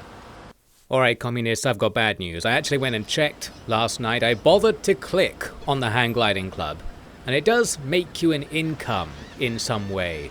So I guess we are actually charging for the hang gliding lessons, but for some reason I also pay the upkeep on it. It's just a state-run, for-profit hang gliding club. So it's not capitalist, but it's not communist either. It's just whatever I decided we are, the People's Holy Republic of Tropico with Chinese characteristics and such. Well, one other aspect of that political system is that I'll delete your house whenever I want if I want to put down a TV station. I did at least put down some trees as well, which is nice. Here I got this quest to praise the USA. I immediately praised the USSR instead. I don't know if I just misread what I was supposed to do there, or whether I was trying to be edgy by being like, oh yeah, you want me to praise the USA? Well, praise the USSR. I don't know. Let's not say that I was being clever. I'm more likely being stupid and just misread the U and the S part and came to my own conclusions. There are too many letters. I'm not going to read all of the letters. Well, we just got hit by a tsunami. The good news is it didn't do very much damage. It shows you a cutscene of a massive wave that looks like it would destroy the entire city. Just a few buildings fell down, so surprisingly fine, and because you get disaster relief money from somebody, you can put your buildings back essentially for free. I'm not sure, but I presume the extent to which you get that international relief is based on your relations to the other factions, because you're trying to play politics with the USA and USSR. Maybe if they both hate you, you don't get the relief money. Not quite sure. There was a quest there to get rid of my waste treatment plants for the USA, because in the vague, zany background story, they've been hiding missiles in our waste treatment plants. Not really talking about the story, but the story's pretty good. It doesn't matter very much, but it's an interesting and jovial time, and there was something there about the Illuminati member who was killed, and we framed some of our tourists to get away with it. Can't quite remember what it was, but it brings us to the next stage, where the story is that the USA and USSR are going to have a nuclear war unless we become a nuclear power and stop them first. And you can see that the damage from the last time I was on this island is still here. There's a burning tank in the road. So there's this kind of time is convoluted thing going on where we've moved into the future after doing the previous stage, but the old island is still exactly how it was when we left. Time was frozen while we're not here. That's how good of a dictator we are, I suppose. So something weird's happening there that, again, pushes me towards saying, what if they were just separate campaigns that were continuous experiences? Well, right now I'm realizing this mission actually has a time limit of 24 months. That's the 24 towards the bottom right. And I need to research this nuclear program to be able to complete the mission. However, to do that I need to research a load of other stuff, and even the first research I need to do takes 25 months. And we've got 24 months. If anybody wants to do the maths on that and see if we're in trouble, that would be great. Well, I decided to press on anyway, even knowing the stage would be impossible by the looks of things. It made me think that it's one of these scenarios where in the previous time we were on this stage, we could have set up for this. I could have put down way more research buildings so that we were now ready to do this objective. It's a game that's like that because of the persistent nature of the islands. Well, the good news is that this is actually one of my favourite stages, I think, in retrospect. It gives you loads of challenges to try and extend the time limit. And it's kind of fun to do all these little things that you need to do to avoid being screwed over and gradually getting that time limit to the point when you might actually be able to do the objective. For now, we need to get uranium and oil. We have no infrastructure whatsoever to get them. And again, in the previous incarnation of this island, I could have, for example, already put in all the roads to the various mining points. I could have set up houses there and stuff so that I was ready to do this right now in the next age, in this new mission. But not knowing what's going to happen, we don't have that advantage. You don't need that advantage, but noticing that it was there was weighing on my mind. I was like, now I should, instead of completing this mission, just kind of completely urbanize the island, just in case whatever the next mission is requires me to have something that would be easier if I did that. That sort of consideration. You saw me there cancelling my research on democracy to switch to oil production instead. I think when you cancel a research, it resets it, so you have to start it again. You don't retain your old progress, as far as I can tell, and you can't reorder them in the list easily, so that's something that could be improved slightly. And after all, you're not going to have democracy if you don't have oil. This is America's world. We'll find the oil, and then the democracy should be delivered to us shortly. Which is particularly appropriate because in this mission there is actually a US warship sitting in your territory as part of the plot. So they're ready to give us that democracy. We'll see how it goes, I suppose. Technically I'm already a democracy, I think, but probably not in the correct way. Here was a time when having money in the Swiss bank account paid off. I still hadn't found a use for it. There is actually a use for it, we'll get to that later. But here's a use. We can spend it on some story events to get extra time and some various other bonuses towards our oil and uranium production.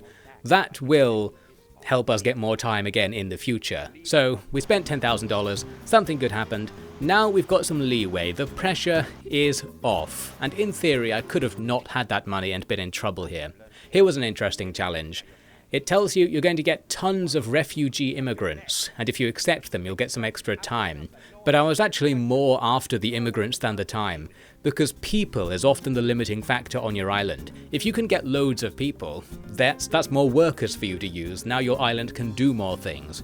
The only issue is that getting them all at once is the challenge. Because now there'll suddenly be 200 homeless people roaming about, all of our ratings will go down, our crime will go up. We need to suddenly do something about this. I issued there the edict for urban development. You can spend $7,000 to half the price of all of the residential buildings. As you can see, I've already set up this road ready to spam these mass-produced apartment blocks. We are doing this Soviet style, and it's going to work, essentially. We're getting these real cheap. We'll house loads of people close together near the amenities, so they'll get all the bonuses from that and should be quite happy about it. Leaving me to stare at the construction because I spent all my money on it. And what I was wondering is, how do the construction workers prioritize what to do? You saw me there adding high priority to a few of the apartment buildings. What I want to avoid is, say, the 8 workers from a construction office going to 8 different places and doing a little bit of progress on each one. The most efficient way to build this set of buildings is everything on one building all at once, so that at least while the others are being built we have some of the functionality there. So I was trying to play around with the priorities to make that happen. I don't know how it naturally distributes it. Well, anyway, we've got the chance here to call the US president, and he gives us some extra time on the time limit. This is part of the plot. It's actually a continuation of a plot from a previous thing. Again, not really talking about the plot, but it's pretty good. I enjoyed the plot, but it doesn't usually matter. There was a case where it did matter a bit and actually came up and changed my gameplay strategy a bit by giving me that extra time. We need the time to set up this stuff over here to get more time, and as we gradually do it, it began to look like you don't need people to live near their workplaces. One of these things that I assume about the game, and even now, I'm not confident speaking about it because I just can't quite tell what the game was going for. And I think possibly throwing a message at the very beginning might be a good idea here, because whether the mechanic is or isn't there, it does change a fair few things, and it would be worth knowing from the very beginning. So, for example, the buildings in this corner of the island were already functioning before I started putting down these residential districts nearby. So it's not as if the people couldn't come over here and work in these buildings. But later the game implies through some edicts and through the ability to put down a metro station that because your people drive to work if they're far away from it, that it blocks the roads and your efficiency goes down because the roads are used to transport goods between the various production buildings as well. And what I wonder is that supposed to be the reason why you shouldn't build far away from workplaces? Or is there an actual debuff on the workplace? Like say the workplace's efficiency goes down because its workers live very far away from it. I like to think that this isn't there because I also like to think the game would tell you if it was, because generally it's decent about telling you what's affecting a building's quality of production. But I just don't know. I'm sort of just second guessing because it feels like that mechanic should be in the game, and there are hints that it is, but I also kind of don't want it to be there, and the game doesn't explicitly say that it is. So, I don't know. I could have just said that comment from the very beginning, couldn't I? I'm saying some words about Tropico 5, and I'm either completely lying or not, and I actually don't know. I would like to have known. I would like it if you and me didn't have to listen to me saying this right now. It's time to go into debt by the looks of things, because I couldn't afford to put a road to that tiny oil drill. Now we'll be producing some more oil and we'll get that goal going soon enough. You can go into debt at any time, and you can pay it off at any time as well. There's a sort of generous debt system that I very rarely use, but in this mission I used it a few times because I had to develop so quickly due to this influx of people. Having that option to get some extra liquidity came in useful. Sometime later, we've got most of those new people homed, so a good effort was made. We don't have them all employed because they're too uneducated, but that might change over time. I don't know if my obsession with trying to avoid homelessness is really worth it, as mentioned earlier. My main goal was to just get them into houses. Presuming that would be good, but thinking about it, I don't know if it really does anything in the game. It might be fine to leave them in shacks and focus more on giving them jobs so that they do something for us instead. I was being too nice to them, I think, in retrospect. We need to up my Dictator game. Well, instead, we're going to make this nice tourist area over by this forest. Again, perhaps fooled into thinking that the forest was a nice place to put tourist stuff. I don't think the tourists actually find the forest beautiful. Perhaps the thing to remember is that we're on a Caribbean island. Maybe the forest is full of mosquitoes and disease and things, so it doesn't actually contribute to beauty that much. Now here I'm setting up some managers for buildings. The only point I wanted to make about this is that I haven't done it so far. I kept forgetting on every island. And the reason is that you gradually gain these managers that you can assign to buildings to give them very minor buffs. But you don't get any sort of notification that new managers have become available at any time.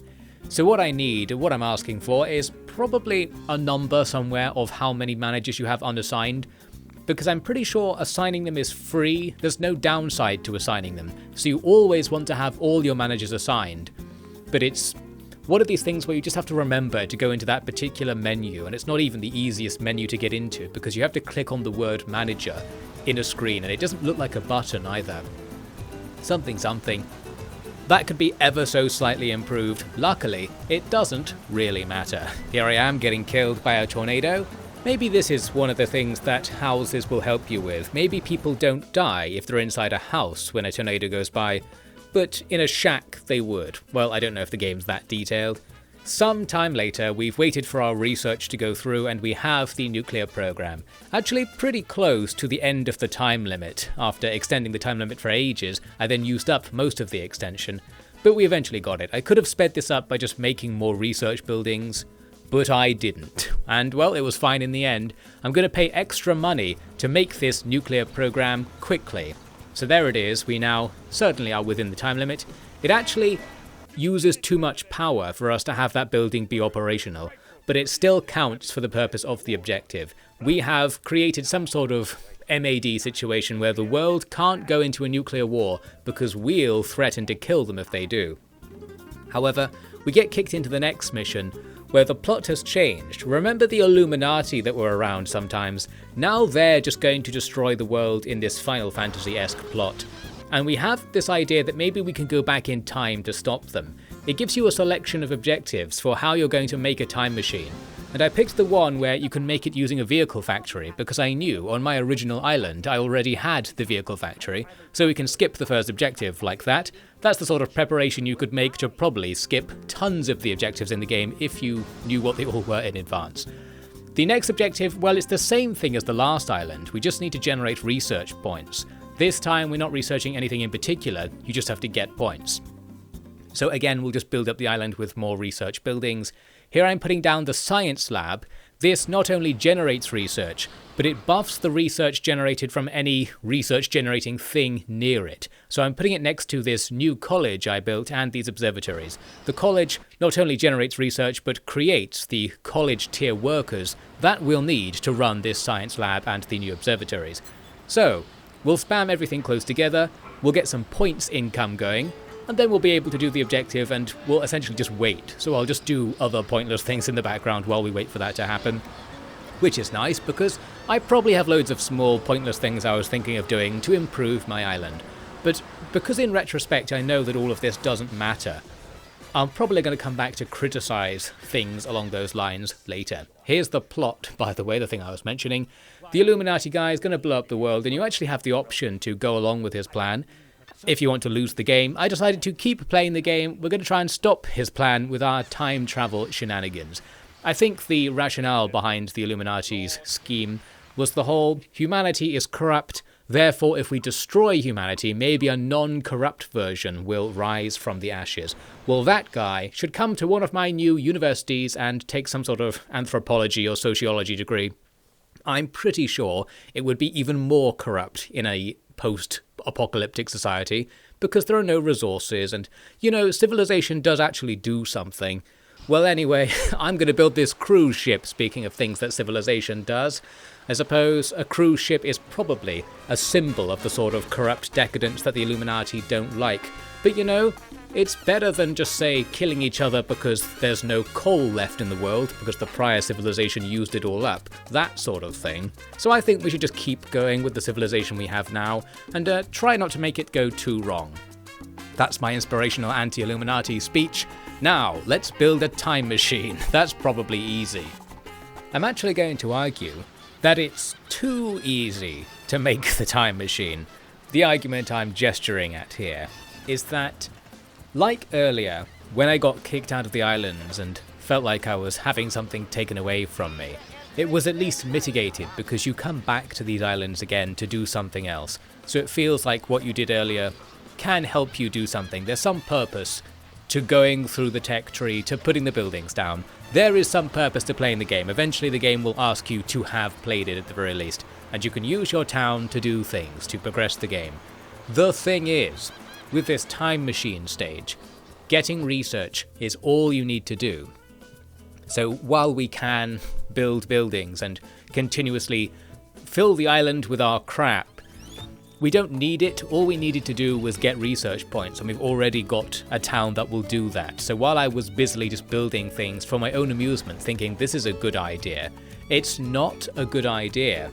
That's not to say it's a bad idea, it just doesn't matter. So all the stuff I've been cutting out of this commentary effectively is stuff that turned out to not matter, and it was quite a lot of the game overall, because the only objective of the game is to do the thing that it says in the bottom right. All the other stuff you can do is only in support to that. And if you do more than you need to, if you make a really good town, nothing happens. There's no advantage to playing well, as I suppose what I'm trying to say, or no advantage to using everything the game gives you. I kept thinking I need to make my town stronger, we need to make the numbers go bigger, and it's sort of fun to do it, but in retrospect, I now know that I was wasting my time. I should have just slapped the game on fast forward, because you get to the same result either way. And the reason for that will become clear shortly, so I sort of should have saved this rant for earlier really, but this stage is a particularly bad stage for that. The other thing I'm doing, so let's just switch to another rant before I go back to that rant, is I'm starting to upgrade the town to have these modern apartments, and the thing to rant about with these things is that they're an upgrade of the standard apartment building, but poor people can't live in them. So again, we have this what is the housing system question coming in. I can minimise the budget on the new apartments, which will allow the middle tier of people well off to live in them. But that means I can't get rid of normal apartments, because we need to keep somewhere with minimum budget so that poor people can live there. And what I'm wondering is, again, what is that budget thing even doing? Is there no way for me to just charge people less money to live in the good apartments so that I have a high housing quality number on my book of numbers? Well, you don't even need to do that in the game, so I'm obviously barking up the wrong tree.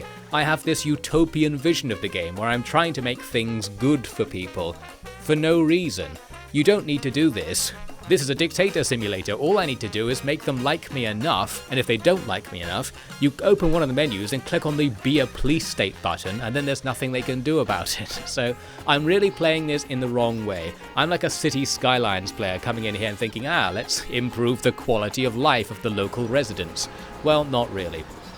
But again, I suppose I was just perpetually confused about how the budget system for things that it feels like you're paying for work, because when you pay less, the people pay less as well. So who's paying for it in that case? Further made confusing by the fact that when you click on a building, or a residential building, it tells you how much profit the building has made you. So I guess this invisible landlord class that I was complaining about, it was me all along. I was the evil landlord charging people to live in this supposedly free housing.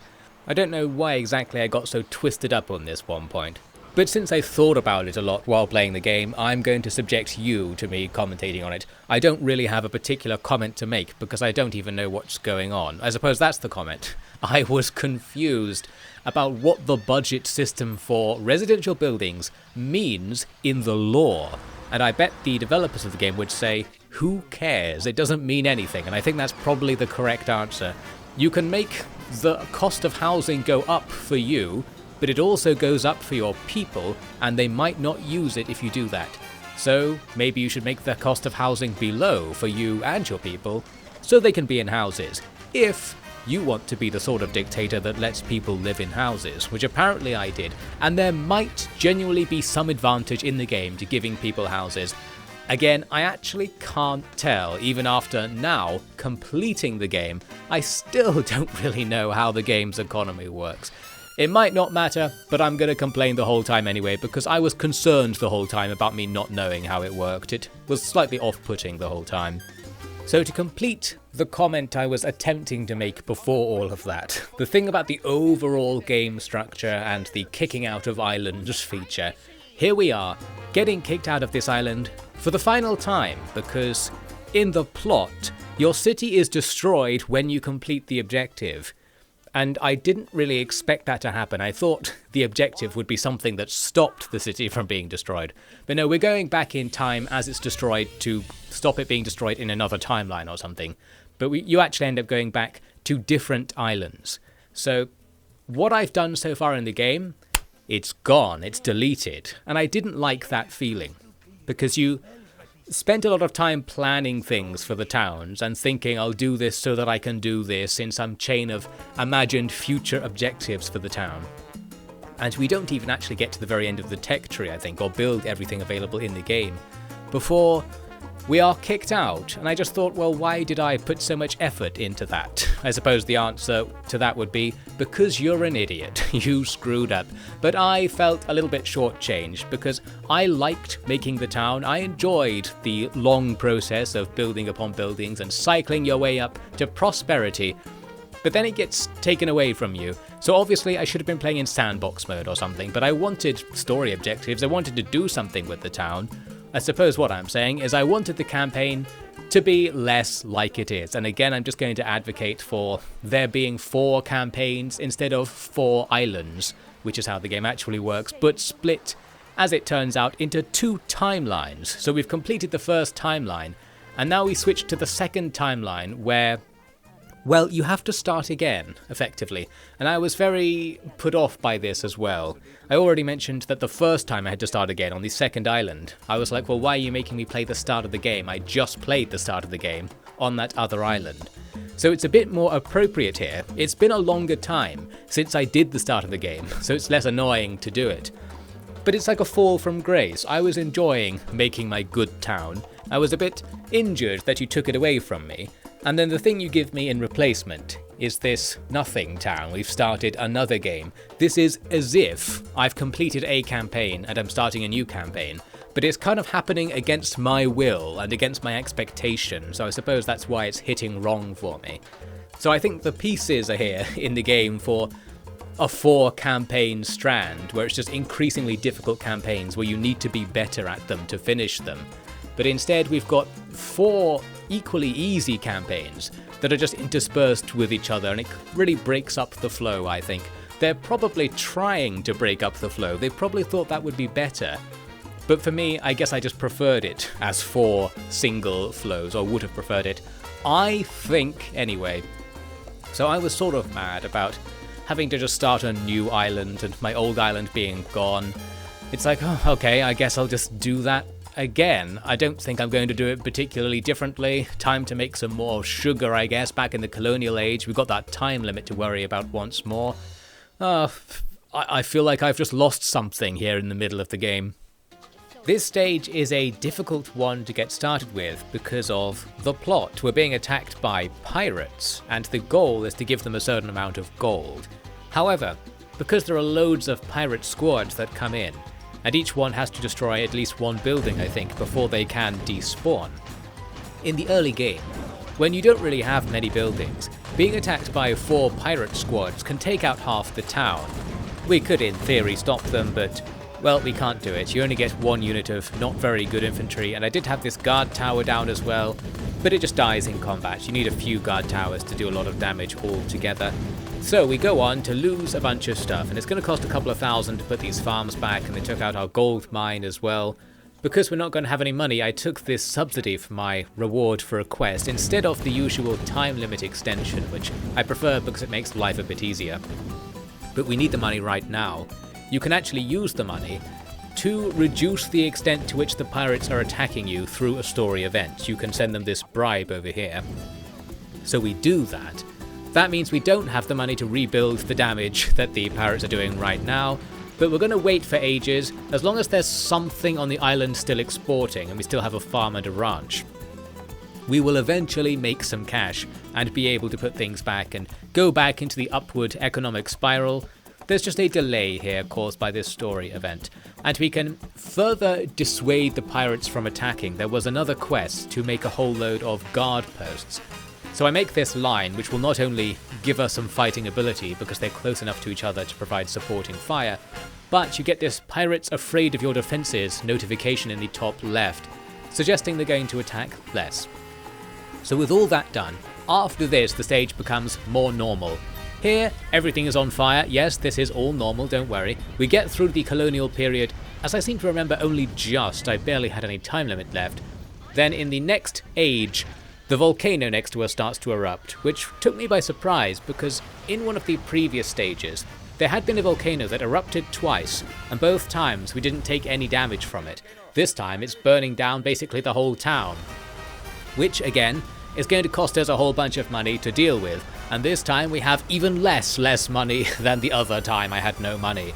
Back at it again with no money in Tropico. Fortunately, just sitting around doing nothing is usually fine. A lot of the buildings that burn down were also spending money as well, so it's not all bad. Soon we're back on track, and I'm starting to make this second town off to the east from our perspective of the original town. Do I need to do this? You know, I don't really think so. My original town isn't very small, but I'm so paranoid about this idea of buildings having ranges that you can see me looking around here. I'm thinking I'll make 4 or 5 small towns with facilities in the middle and houses around them. I get the impression that that's what you're supposed to do, but I think the game is probably more forgiving than that. We'll talk about that a little bit right at the end. Here you can see for some reason my crime safety went down loads recently. Maybe we had some crime lords come onto the island. Those are certain people who you can just kick off the island, but I just leave them because I'm kind. I generally don't interfere with what the people are doing because I'm quite nice. Eventually, we've exported enough gold to complete the goal, and this turns out to be another gameplay-relevant story beat, because the pirate we were giving the gold to was one of our own dynasty members from the other timeline. Some time travel shenanigans are going on. And what that means in practice is that here, in the next stage, where it annoyingly forces you to start a new island again, we're going to get some bonuses. So I was of course mad that once again, for the 4th time now, I have to play the beginning, and it's the 2nd time you have to play the beginning twice in quick succession. But this time around, you get these random pockets of 10,000 money that just appear because that pirate you were exporting to in the last stage is now giving you the money. That's going to speed up the beginning of this stage a bit. You also start with a fair bit of money, so you can build a substantial town quickly, but because there aren't many people, you can't really do that, because if you built loads of buildings, they just wouldn't do anything, so we don't really need to spend it on that. Instead, we do the cycle that I mentioned earlier. You go through the book looking at the stats, decide, well, we don't have any unemployed people to do any more industrial activities, but we do have tons of homeless people, so let's put down houses.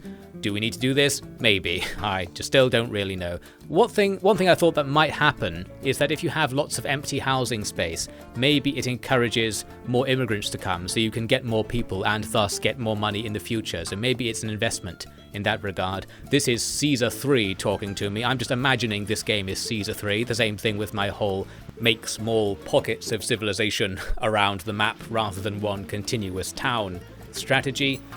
What's a good idea?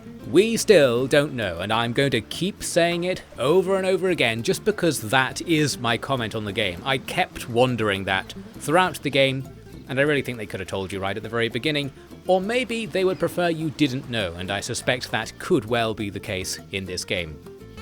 I'm sure I actually discovered this earlier, but here's a clip of me finally doing something with the Swiss bank account. Here's what it does. You level up your dynasty members. These members are something that persists between stages, time travel be damned, and they give you these passive buffs. The buffs aren't very big, so it's actually not very important if you go most of the game without doing it, as I did. But the way to work that mechanic would be to do it as soon as possible, because the cost goes down every time you complete a stage, and it goes up when you buy the level ups. So you want to do it as soon as possible, essentially. And we didn't, but it doesn't really matter. But I do like the mechanic there in the background. It all makes sense, and you can even use it in sandbox mode. You can take stuff out of campaign and get those bonuses outside of the campaign. Very nice. Now, this stage gets completed really fast because we just had to export a certain amount of stuff, and we didn't even get out of the colonial time limit part at the beginning before I'd accidentally done that. So I suppose the meta there would have been to try and export only high-value, low-quantity items to keep the stage going for a while. Well, we're going into the next stage. This is another of my favourite stages. We're going to do it on the same island for some continuity. The goal for this one is just to get loads of cash, so a really open-ended goal. And you get this bonus mechanic that gives you a lot of control over when to end the stage, in contrast to the previous ones. You get given a separate bank account that you can put your money in. In that bank account, it will not only gain interest, but can't be corrupted away by your invisible officials. And it doesn't count towards the objective. That's perhaps the most important part. So you can store money here and just sort of work in this bank account instead of the main one in order to never complete the objective for a really long time, giving you a really open-ended sandbox-style stage where we don't have to do anything in particular, so we can just build up the island and put all of the stuff down ready for some future objective. and utilize the fact that the account will give you tons of money once the interest really ramps up. So you effectively get infinite money in this stage. And speaking of money, remember that lottery thing from earlier? Well, I actually didn't in the game, but I did guess that it was the last one because it's a whimsical game. It's probably the slightly interesting option. And indeed it was, so we're going to get a bunch of free cash off this. But I think it was interesting that there was some purpose to you remembering that random side lore detail from way earlier in the game. There might have been a couple of cases where you needed to know things, but generally speaking, you can't really guess what the objectives are going to be or what's going to happen from the lore, so there's no gameplay link to the lore, I suppose. Not that that really matters at all, they probably weren't attempting anything like that. So anyway, we get a whole bunch of money right there. So we open up the numbers screen so I can get the numbers that I wish I had and work out what to do with it. Because we have tons of open jobs, we can't really build up the economy, so I'm going to slap down a whole load of houses, but we can also just put the money in the side bank account as well to generate interest for us and stop it being stolen. We've already got quite a lot in there, and this is still the beginning of the stage. As I said, infinite money is a real possibility here, because you can get to the point when that separate bank account is just generating you hundreds of thousands of cash per month, and you can't even take it out to do anything with it, but you might as well leave it in so that the stage doesn't get completed, allowing you to do whatever you want. So, let's see what I did with it. I focused on going down the research tree early, so I built the college pretty fast and got loads of research buildings so that we could get some techs nice and fast. But here you see me actually defunding all of the research facilities because I thought I'm about to research the last tech that I can get, so I don't really need research anymore. I'll stop putting money into it and just wait for now. That was what I thought, but then I discovered that if you do complete the research tree, you get the opportunity to advance to the next stage. I thought this could only happen in between stages, so this is me discovering that if you really wait around and research fast, you can build up to the endgame stuff earlier in the game, so that's handy to know about, more metagaming to use. To get to the next stage, you have to sign treaties with the Axis and the Allies. I was clicking around, clicking on the embassies, trying to work out what it meant by this. It means these quest icons. So we say send an ambassador. The Allies here demand some cash to be let off the hook, whatever the hook was exactly here. Essentially, it's just a thing. If you want to advance, you have to pay some money. I thought, well, that's fine, we've got lots of money. So now we've done one treaty. But the other treaty was more difficult, because you have to accept this debuff, which is -20 foreign relations in the next era. That means less money and it's harder to trade as well, and I didn't really want that. So I was like, well, maybe it doesn't matter if we just click let them come, because what that's going to do is make them invade you.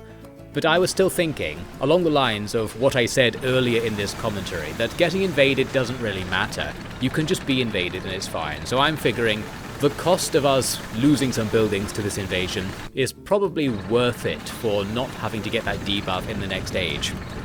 Therefore, we sit around, we watch the people killing us, and I for the most part just carried on with my gameplay. I kept building the town, safe in the knowledge, smug in the knowledge, that I've got so much money already, it really doesn't matter what they do to me at this stage.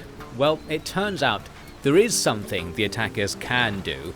Most of the time they don't try to do it, but on this occasion they did. They attacked the palace building, and if the palace building is on the roster, then you lose. You actually have to defeat the invaders if they're attacking that building. I don't know if they will always attack it after a certain amount of other buildings have been destroyed or something. Basically before, they never tried to do this, in which case it wouldn't have been a problem to not defeat them. In this case, they did try to do it, they succeeded easily, and you get kicked out to the main menu, and that is that. We have an autosave that's quite far back, it autosaves very infrequently the game, and a manual save that is more recent, but that manual save was after the invasion had started at some point. The invasion was on the island for a long time, so clearly I'd saved, gone away and come back to play the game another day in between. So, my most recent save is after the point of no return, because as we learned earlier, you can't build things during the invasion. So what I can't do is take all my money out the bank and slap down loads of guard towers, for example. I can do this, I can upgrade the guard towers to have machine guns, but that's not going to be enough to stop this invasion, so ultimately I had to go back to the autosave, which was just back in time, before we've reached the end of the age, and to play the game again differently. It wasn't too long, it's only like 15 minutes of game time if you just leave it on the maximum speed. But an inconvenient discovery. At least now we know that mechanic is a bit more serious, and I think that's a good thing. It would be bad if you actually could ignore the attacks. Curiously, in this new timeline we've started, I get attacked right after loading that save. This is a rebel attack, and this is the first time this had happened in the game. And most interestingly, it didn't happen in the original save, so I guess that means there is an RNG element to whether rebels will attack you. I was looking around for a while there, then eventually realised the rebels just spawn in your own town. They're not on the edge of the map or anything like that. And luckily it's just one squad. I believe the rebel amount is roughly based on how much support you have, so because we're somewhat popular, this rebellion isn't very big. They're going to go up against our machine gun towers, and we have a couple of squads of infantry, and you might have seen me there cheekily upgrading the palace infantry to be better. Meaning this is a battle that we can win, and that will be the end of that. So we're back on track. Now we know that to advance to the next age without taking that debuff, we're going to need to upgrade our military, so we'll get to that. You can also see that a while later, I've actually maxed out the amount of money you can put in the other account. And it turns out that if you go over the maximum of 10 million, it just removes the money after a while. You just lose the money. So that is a shame. You can accidentally keep trying to put money in and it just disappears. It doesn't matter because you're so rich that losing money at this stage wouldn't really make a difference, but just something to point out. So yes, we're ultra rich. We could easily complete the stage by just withdrawing the money. But I want to keep it in there so I can gradually draw it out, using it to do stuff. And the stuff I had in mind, of course, was making a large military presence. So this is a while later. I built up tons of industries as well, so the town's nice and prosperous, ready for any future use we might need it for. And now I'm slapping down those tank bases, withdrawing money from the secret account to build them faster, just because we can. And there we go, now we'll have tons of units that will spawn if we're attacked. I probably put some guard towers down around the place as well. Soon we're ready to go. Why, I finish the last research and start the next age quest thing. Here's the thing, I tell them to attack me. However, by sheer coincidence, this now happened during a story event, the Great Depression. And during the Great Depression story event, all of the money in your account is withdrawn to prevent it being destroyed by the Great Depression. But this causes me to complete the stage because I had so much money in there. So we've sort of fallen into a little bit of a lore trap there. You need to remain poor enough until after the Great Depression if you want to stay in this infinite money generating stage, something like that. And of course it meant my military preparations were useless. We didn't even get to fight the Allies and get to the next stage, or fight the Axis as it were. And then, to add insult to injury, the next stage is about building a military. So I just built up a massive military in the previous stage, but you have to switch island in this case, so I'm going to have to do that again in this stage, but without infinite money. Overall, this stage came to an end in a very anti-meta way. We played the meta game very wrong. It doesn't matter at all, but it just feels unsatisfying, unfortunately. Well anyway, we go on into the next stage. This one's another pretty easy one. Because, well, it's like an auto-scroller. Your military staff will gradually be added to this invasion counter in the background. So all you need to do is have military buildings, and some percentage of the total number of military staff you have is added to it per year or per month or something. Doesn't really matter, but you don't have to do anything, that's what I'm saying. And you can make it go faster if you put down more military buildings, which is what I'm doing here. Not necessarily a good idea. It might be better to have it go slower to have more time to prepare for stuff, as always. A little thing I don't think I've mentioned so far is the foreign invasion system, which is sort of being threatened right now, but we get away with it right away. If the factions don't like you, they might come and kill you, aside from the whole age progression thing we saw earlier. So, you do have to make them like you, and here's an example of me being nice to the Allies. In every other stage, there is a story event where you can go around prohibition laws to get extra money selling rum, and I always had rum as an industry, so it's always good for me to do that, but it makes the Allies not like you. But by this point in the game I'm confident enough that I'm basically thinking I don't need the money, I'd rather the Allies like me. You might even make more money if they like you, because it unlocks more trading opportunities, something I haven't really been talking about because it doesn't matter an enormous amount. Probably there was no right answer there, but I've decided that what I did was clever in some way. Looks like I need to slap down some plantations, because this island has massive unemployment. I discovered that by accident when I happened to open the book. But wouldn't it have been nice if I'd already known that even before opening the book? And I don't think there's any reason for me not to have known that, really. Well, we're back at it again with that complaint. I guess I'll just keep saying it, but here's something more interesting. We're going for another age progression event. This time, we're more prepared. I had also, by the way, tried to increase my relations, thinking maybe if the allies like you or something, they won't invade as you go to the next stage. And I feel like I tried this in some other stage or somewhere in the game, and I'm probably misremembering it, but I feel like maybe that mechanic exists. So that's nice, if I'm not just inventing that. But because our island is geared up for military stuff, it doesn't matter this time that we have to fight them to avoid any of the problems, because we've got way more military stuff than we need just for the objective and just to give something for people to do, really. You get more immigrants than usual, I think, in this stage to help you build up your military, so that's probably why we had so many unemployed people. But why is the island on fire? Well, these are the big questions. I'm not quite sure what caused these fires everywhere. Was it something to do with the invasions? Was it happening during the invasion and I just straight up didn't notice? Well, I don't know. Stuff's on fire. At this stage, that doesn't matter very much. We do have a few fire engines to deal with it. And the enemy, while they have made some progress, they took out one of my towers. We just have too much stuff all over the place. We still have those towers from the pirate defense mission earlier, so it's all paying off in the long run, you might say, but my paranoid self looks at the actual numbers there and thinks probably the background cost of running all these towers for the whole game, and they mostly didn't do anything, might not be worth it at all. I still don't quite know. That sort of criticism, the same thing I was complaining about in Star Sector, and then people complained about me complaining about that in Star Sector. The cycle continues on. So we've made it to the next age. The only thing I wanted to say after having successfully done this is I'd like to see on the research screen just a line of text that says, if you get all of the techs in the current age, you can advance to the next one, in missions where you can do that, because I just always assumed you couldn't, because it felt like the missions were limiting you to a certain age for lore purposes. It's possible I could have been doing the age up thing way earlier in the game. So we go on to the next mission now, where we just have to get loads of tourist visits. You do have a time limit for this, but luckily we're starting ahead, because in the previous mission, while waiting for the military thing to tick over, I happened to start building all of the tourist infrastructure just for my own amusement, so we're ready to go. I also quite like building the tourist stuff because it feels kind of fun. It feels like you're giving somebody a fun time making a nice little corner of the island. Here, looks like I was considering upgrading the housing or giving people electricity, but then I thought, no, let's just deforest instead. Any Brazilians in the audience? We're back at it again here in Tropico. Well, maybe one day I'll bother to upgrade people's houses. Again, I still don't know if it's really a good idea. You kind of assume that it is, but maybe not if you actually look at all the costs and stuff and what the actual problem with housing is, whether people really do suffer from it.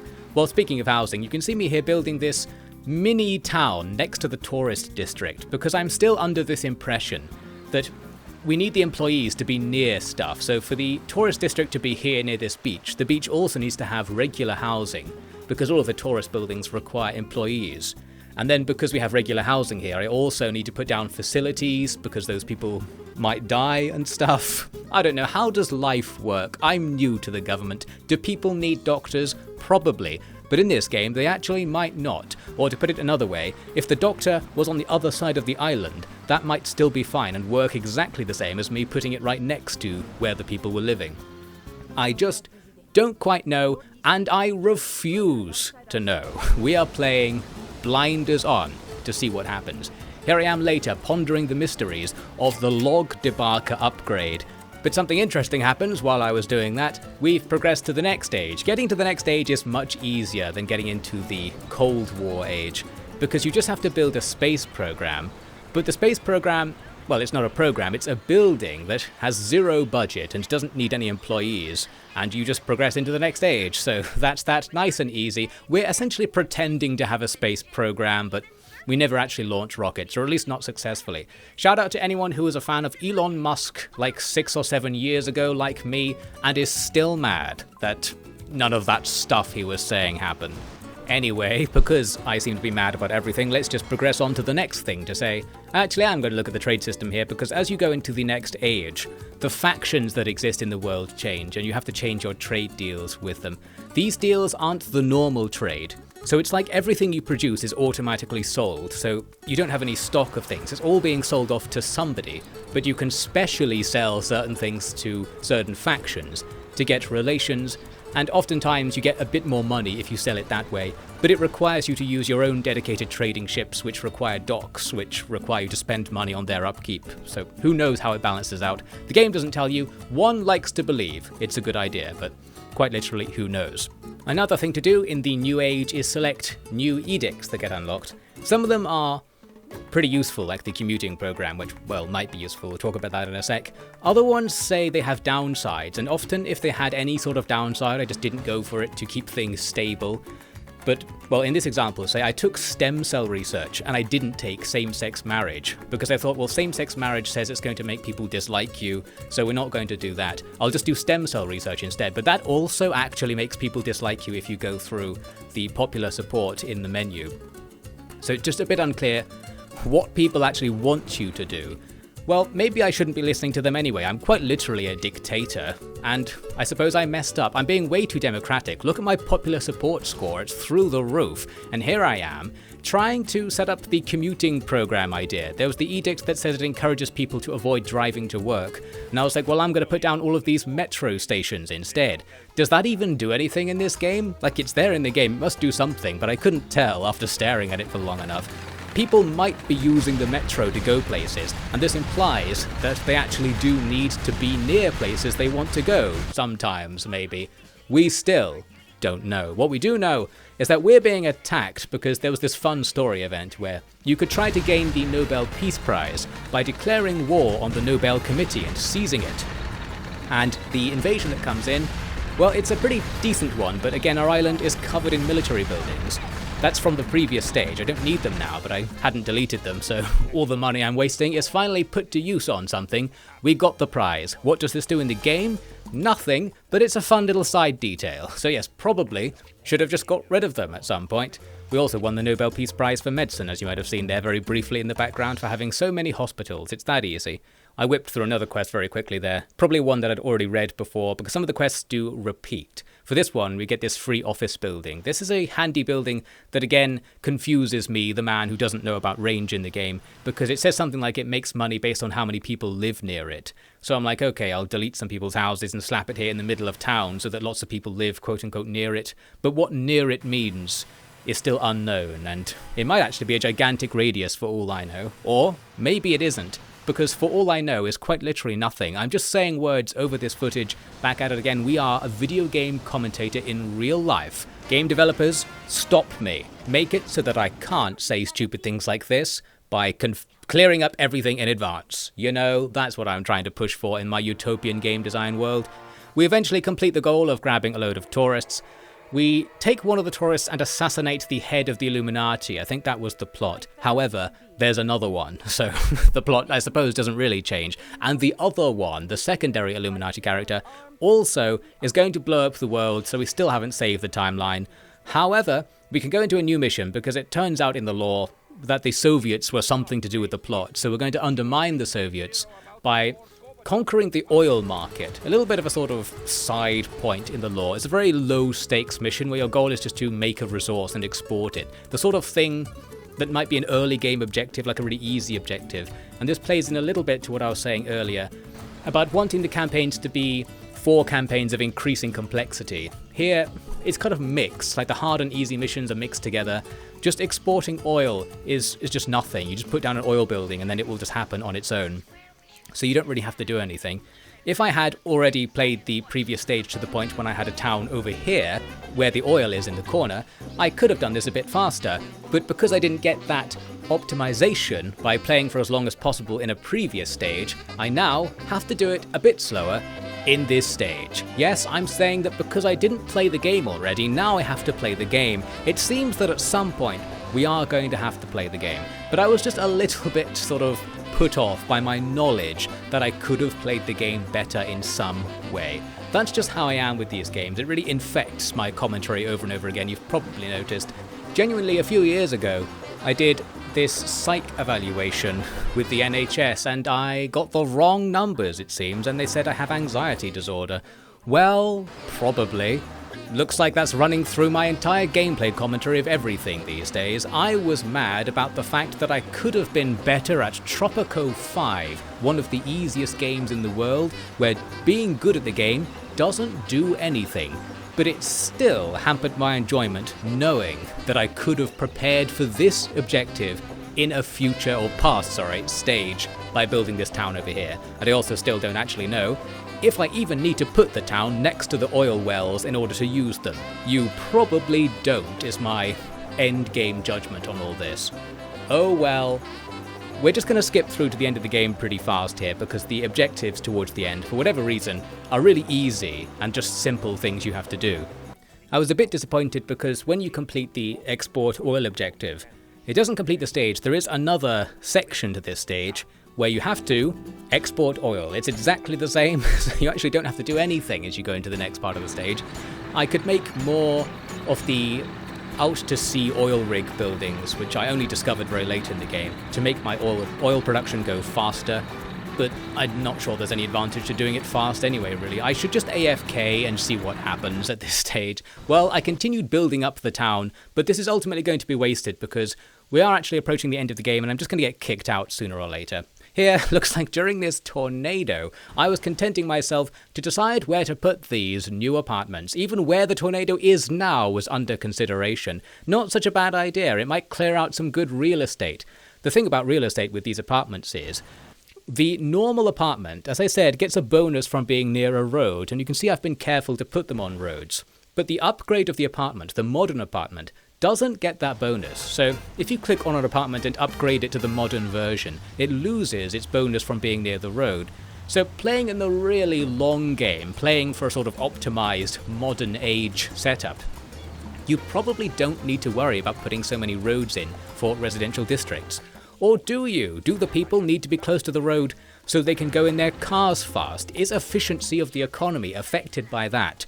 I was always wondering. I just sort of played as if it was, so if it was, we're probably fine, but if it wasn't, there were so many other things I could have done. Anyway, we're going into the next stage, which turns out to be the final stage. We've undermined the plan to blow up the world, but the Illuminati's still at large. What we're going to do is a variety of very easy challenges to unite the world under the Tropican banner, and they'll get rid of the Illuminati, the world, together. So here I need to build 3 TV stations, that's trivially easy. Get 180 tourists, I was going to do that anyway, that sort of thing. We also have some free army bases to put down, so I'm going to do that. And it did say in the beginning of this stage that the objective was to complete challenges and resist constant invasions, but I think I only got invaded one time, and it wasn't that big of an invasion, so I don't really need to be gearing up like this. Wasting money in retrospect? Well, there you go. Maybe on higher difficulties, the invasion would actually be bigger, because there is actually a difficulty level system in the game, but it just says something like political difficulty, economic difficulty. I don't know if it affects story difficulty or anything like that, or gives you different objectives. It would be nice if it did. So what's happening here? I've built this Catholic mission in the corner of the island at the end of a long road to see what happens. We're finally working things out here. Well, we learn immediately that employment is not a problem. It got employees instantly and started functioning despite not having any people quote-unquote nearby or quote-unquote in the vicinity, as the game puts it. But I was waiting now to see if anybody would go there. I knew from earlier experiments that people don't go to places quickly. You have to wait for a while, and it will eventually tell you whether people have gone there in retrospect. It's like the usage stat is an average over time. But the issue is, we don't know if people are avoiding the place because they don't need religious services or they get them better somewhere else that's closer, like a cathedral in the city. Well, the only thing to mention is that the number did go up. We've got like 20 people going to this place in the middle of nowhere. So in the vicinity means a very large vicinity, if it really monitors vicinity at all. I still don't know, and I suppose that's all I can say is the problem. Even after going out of my way to waste time in the game to try and find out what it meant, I still don't know what it means. Just say what it means at the start. We would have all had an easier time. You can see the invasion I was talking about is going on. And you can also see the AI issues I've mentioned a few times before. If you really zoom in and look at what the fight is, the units often just walk past each other, and it can be frustrating. It doesn't matter because we're going to win. So I'm not going to feel bad that our units were being stupid, but they are being stupid. You can see them just walking past the enemy, getting shot the whole time, mostly doing nothing. Well, I'm tempted to just ignore this entirely, but I'm going to leave this in as a comment. I think maybe the AI should be a bit more reactive to the presence of enemy units near them, and they should stop trying to desperately get to a certain building or a certain location if they are in a fight. A bit later, it says that we've done the challenges. I forget what most of them were. Some of them just completed instantly the second they came up, because they were just minor things. But we complete the thing. The Illuminati has been sent to jail, the world is saved, and now, I'm not quite sure why, but you also get sent back in time again at the end of the stage. Your Presidente has essentially retired, but it's almost like the sandbox mode of the game is canon with the story mode, because the Presidente wants to go and start a new island back in colonial times somehow. There is actually some mechanical significance to this, because as we'll see in a second, in sandbox mode you actually can use the same dynasty you had in the story mode, and get the bonuses they had applied to sandbox mode. That might also work in reverse as well, I didn't check that out, but yes, it is actually, in the quote-unquote canon, the same people from the story can be used in sandbox mode, so I guess that's time travel, something. It's all good. The anxiety disorder, time-traveling, brutal dictator with 51% characteristics and such. That's what I've been radicalized into. I'm just tired this morning, as you might have guessed, as I talk about Tropico even more, but I guess I'll give my overall impressions. I thought it was pretty good. I thought it was a novel time, it was a jovial time, but you know, I did have some issues with the numbers, and that's all it comes down to. I suppose I won't summarize the points I've made, because I've already hammered them home at this stage in the video. I wanted to see some more numbers about various things in various times, but it very well may be the case that other people would not care even in the slightest, and I imagine they didn't, because they've managed to get to Tropico 5, a pretty high sequel number, without putting those numbers on the screen, so I guess people weren't complaining about it as much as me.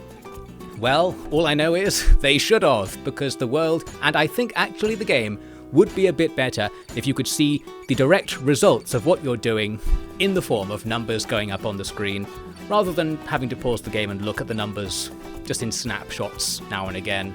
I don't know, it doesn't seem like there's any advantage to doing it like that. Tropico 5, pretty good city builder. It's good because city builders are good, and it simply has a normal city builder setup, but the lore and the music and the vibe just makes it all quite nice. I think it should have been perhaps more delineated into different campaigns. Not quite sure about that. They obviously did not want to do that in any way. It's a very deliberate setup they've gone for. I feel like I didn't enjoy what they went for with that, and I also feel like if they'd done something really normal instead, that would have been better. I presume the other Tropico games are just more normal. That might be why this one is so different. I enjoyed the plot that justified the campaign island switching a bit, although I guess it doesn't because the time travel begins right in the first stage, so who knows what's really going on with all that. You know what the Presidente would say to this commentary? They would tell me to shut up, take a cigar, and if I'm really going to insist on being mad, then that's off to the Supermax prison with me to be re-educated. So feel free to re-educate me in the comments about why we should accept the no numbers regime of the glorious Tropico 5. For now, it's goodbye from Tropico.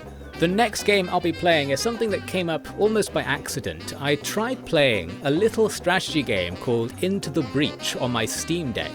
I got really happy about it at first, then I got really mad, then the Steam Deck seemed to delete my save or something and I got really mad, and I thought I'm going to have to come back on PC and play it again more seriously, and talk about the things that made me really happy at first and the thing that made me really mad after that. That might be an interesting thing to rant about. Find out what exactly I'm saying soon enough. Shouldn't be too long of a video that time at least. Well, we'll find out. P.S. What is happening on this random stat screen? I was trying to look up how much money buildings were really making in my final town. The stats move around on the screen here. Am I hallucinating this? I'm pretty sure I'm not. What's going on? The stat screen refreshes itself now and again and changes the order of things.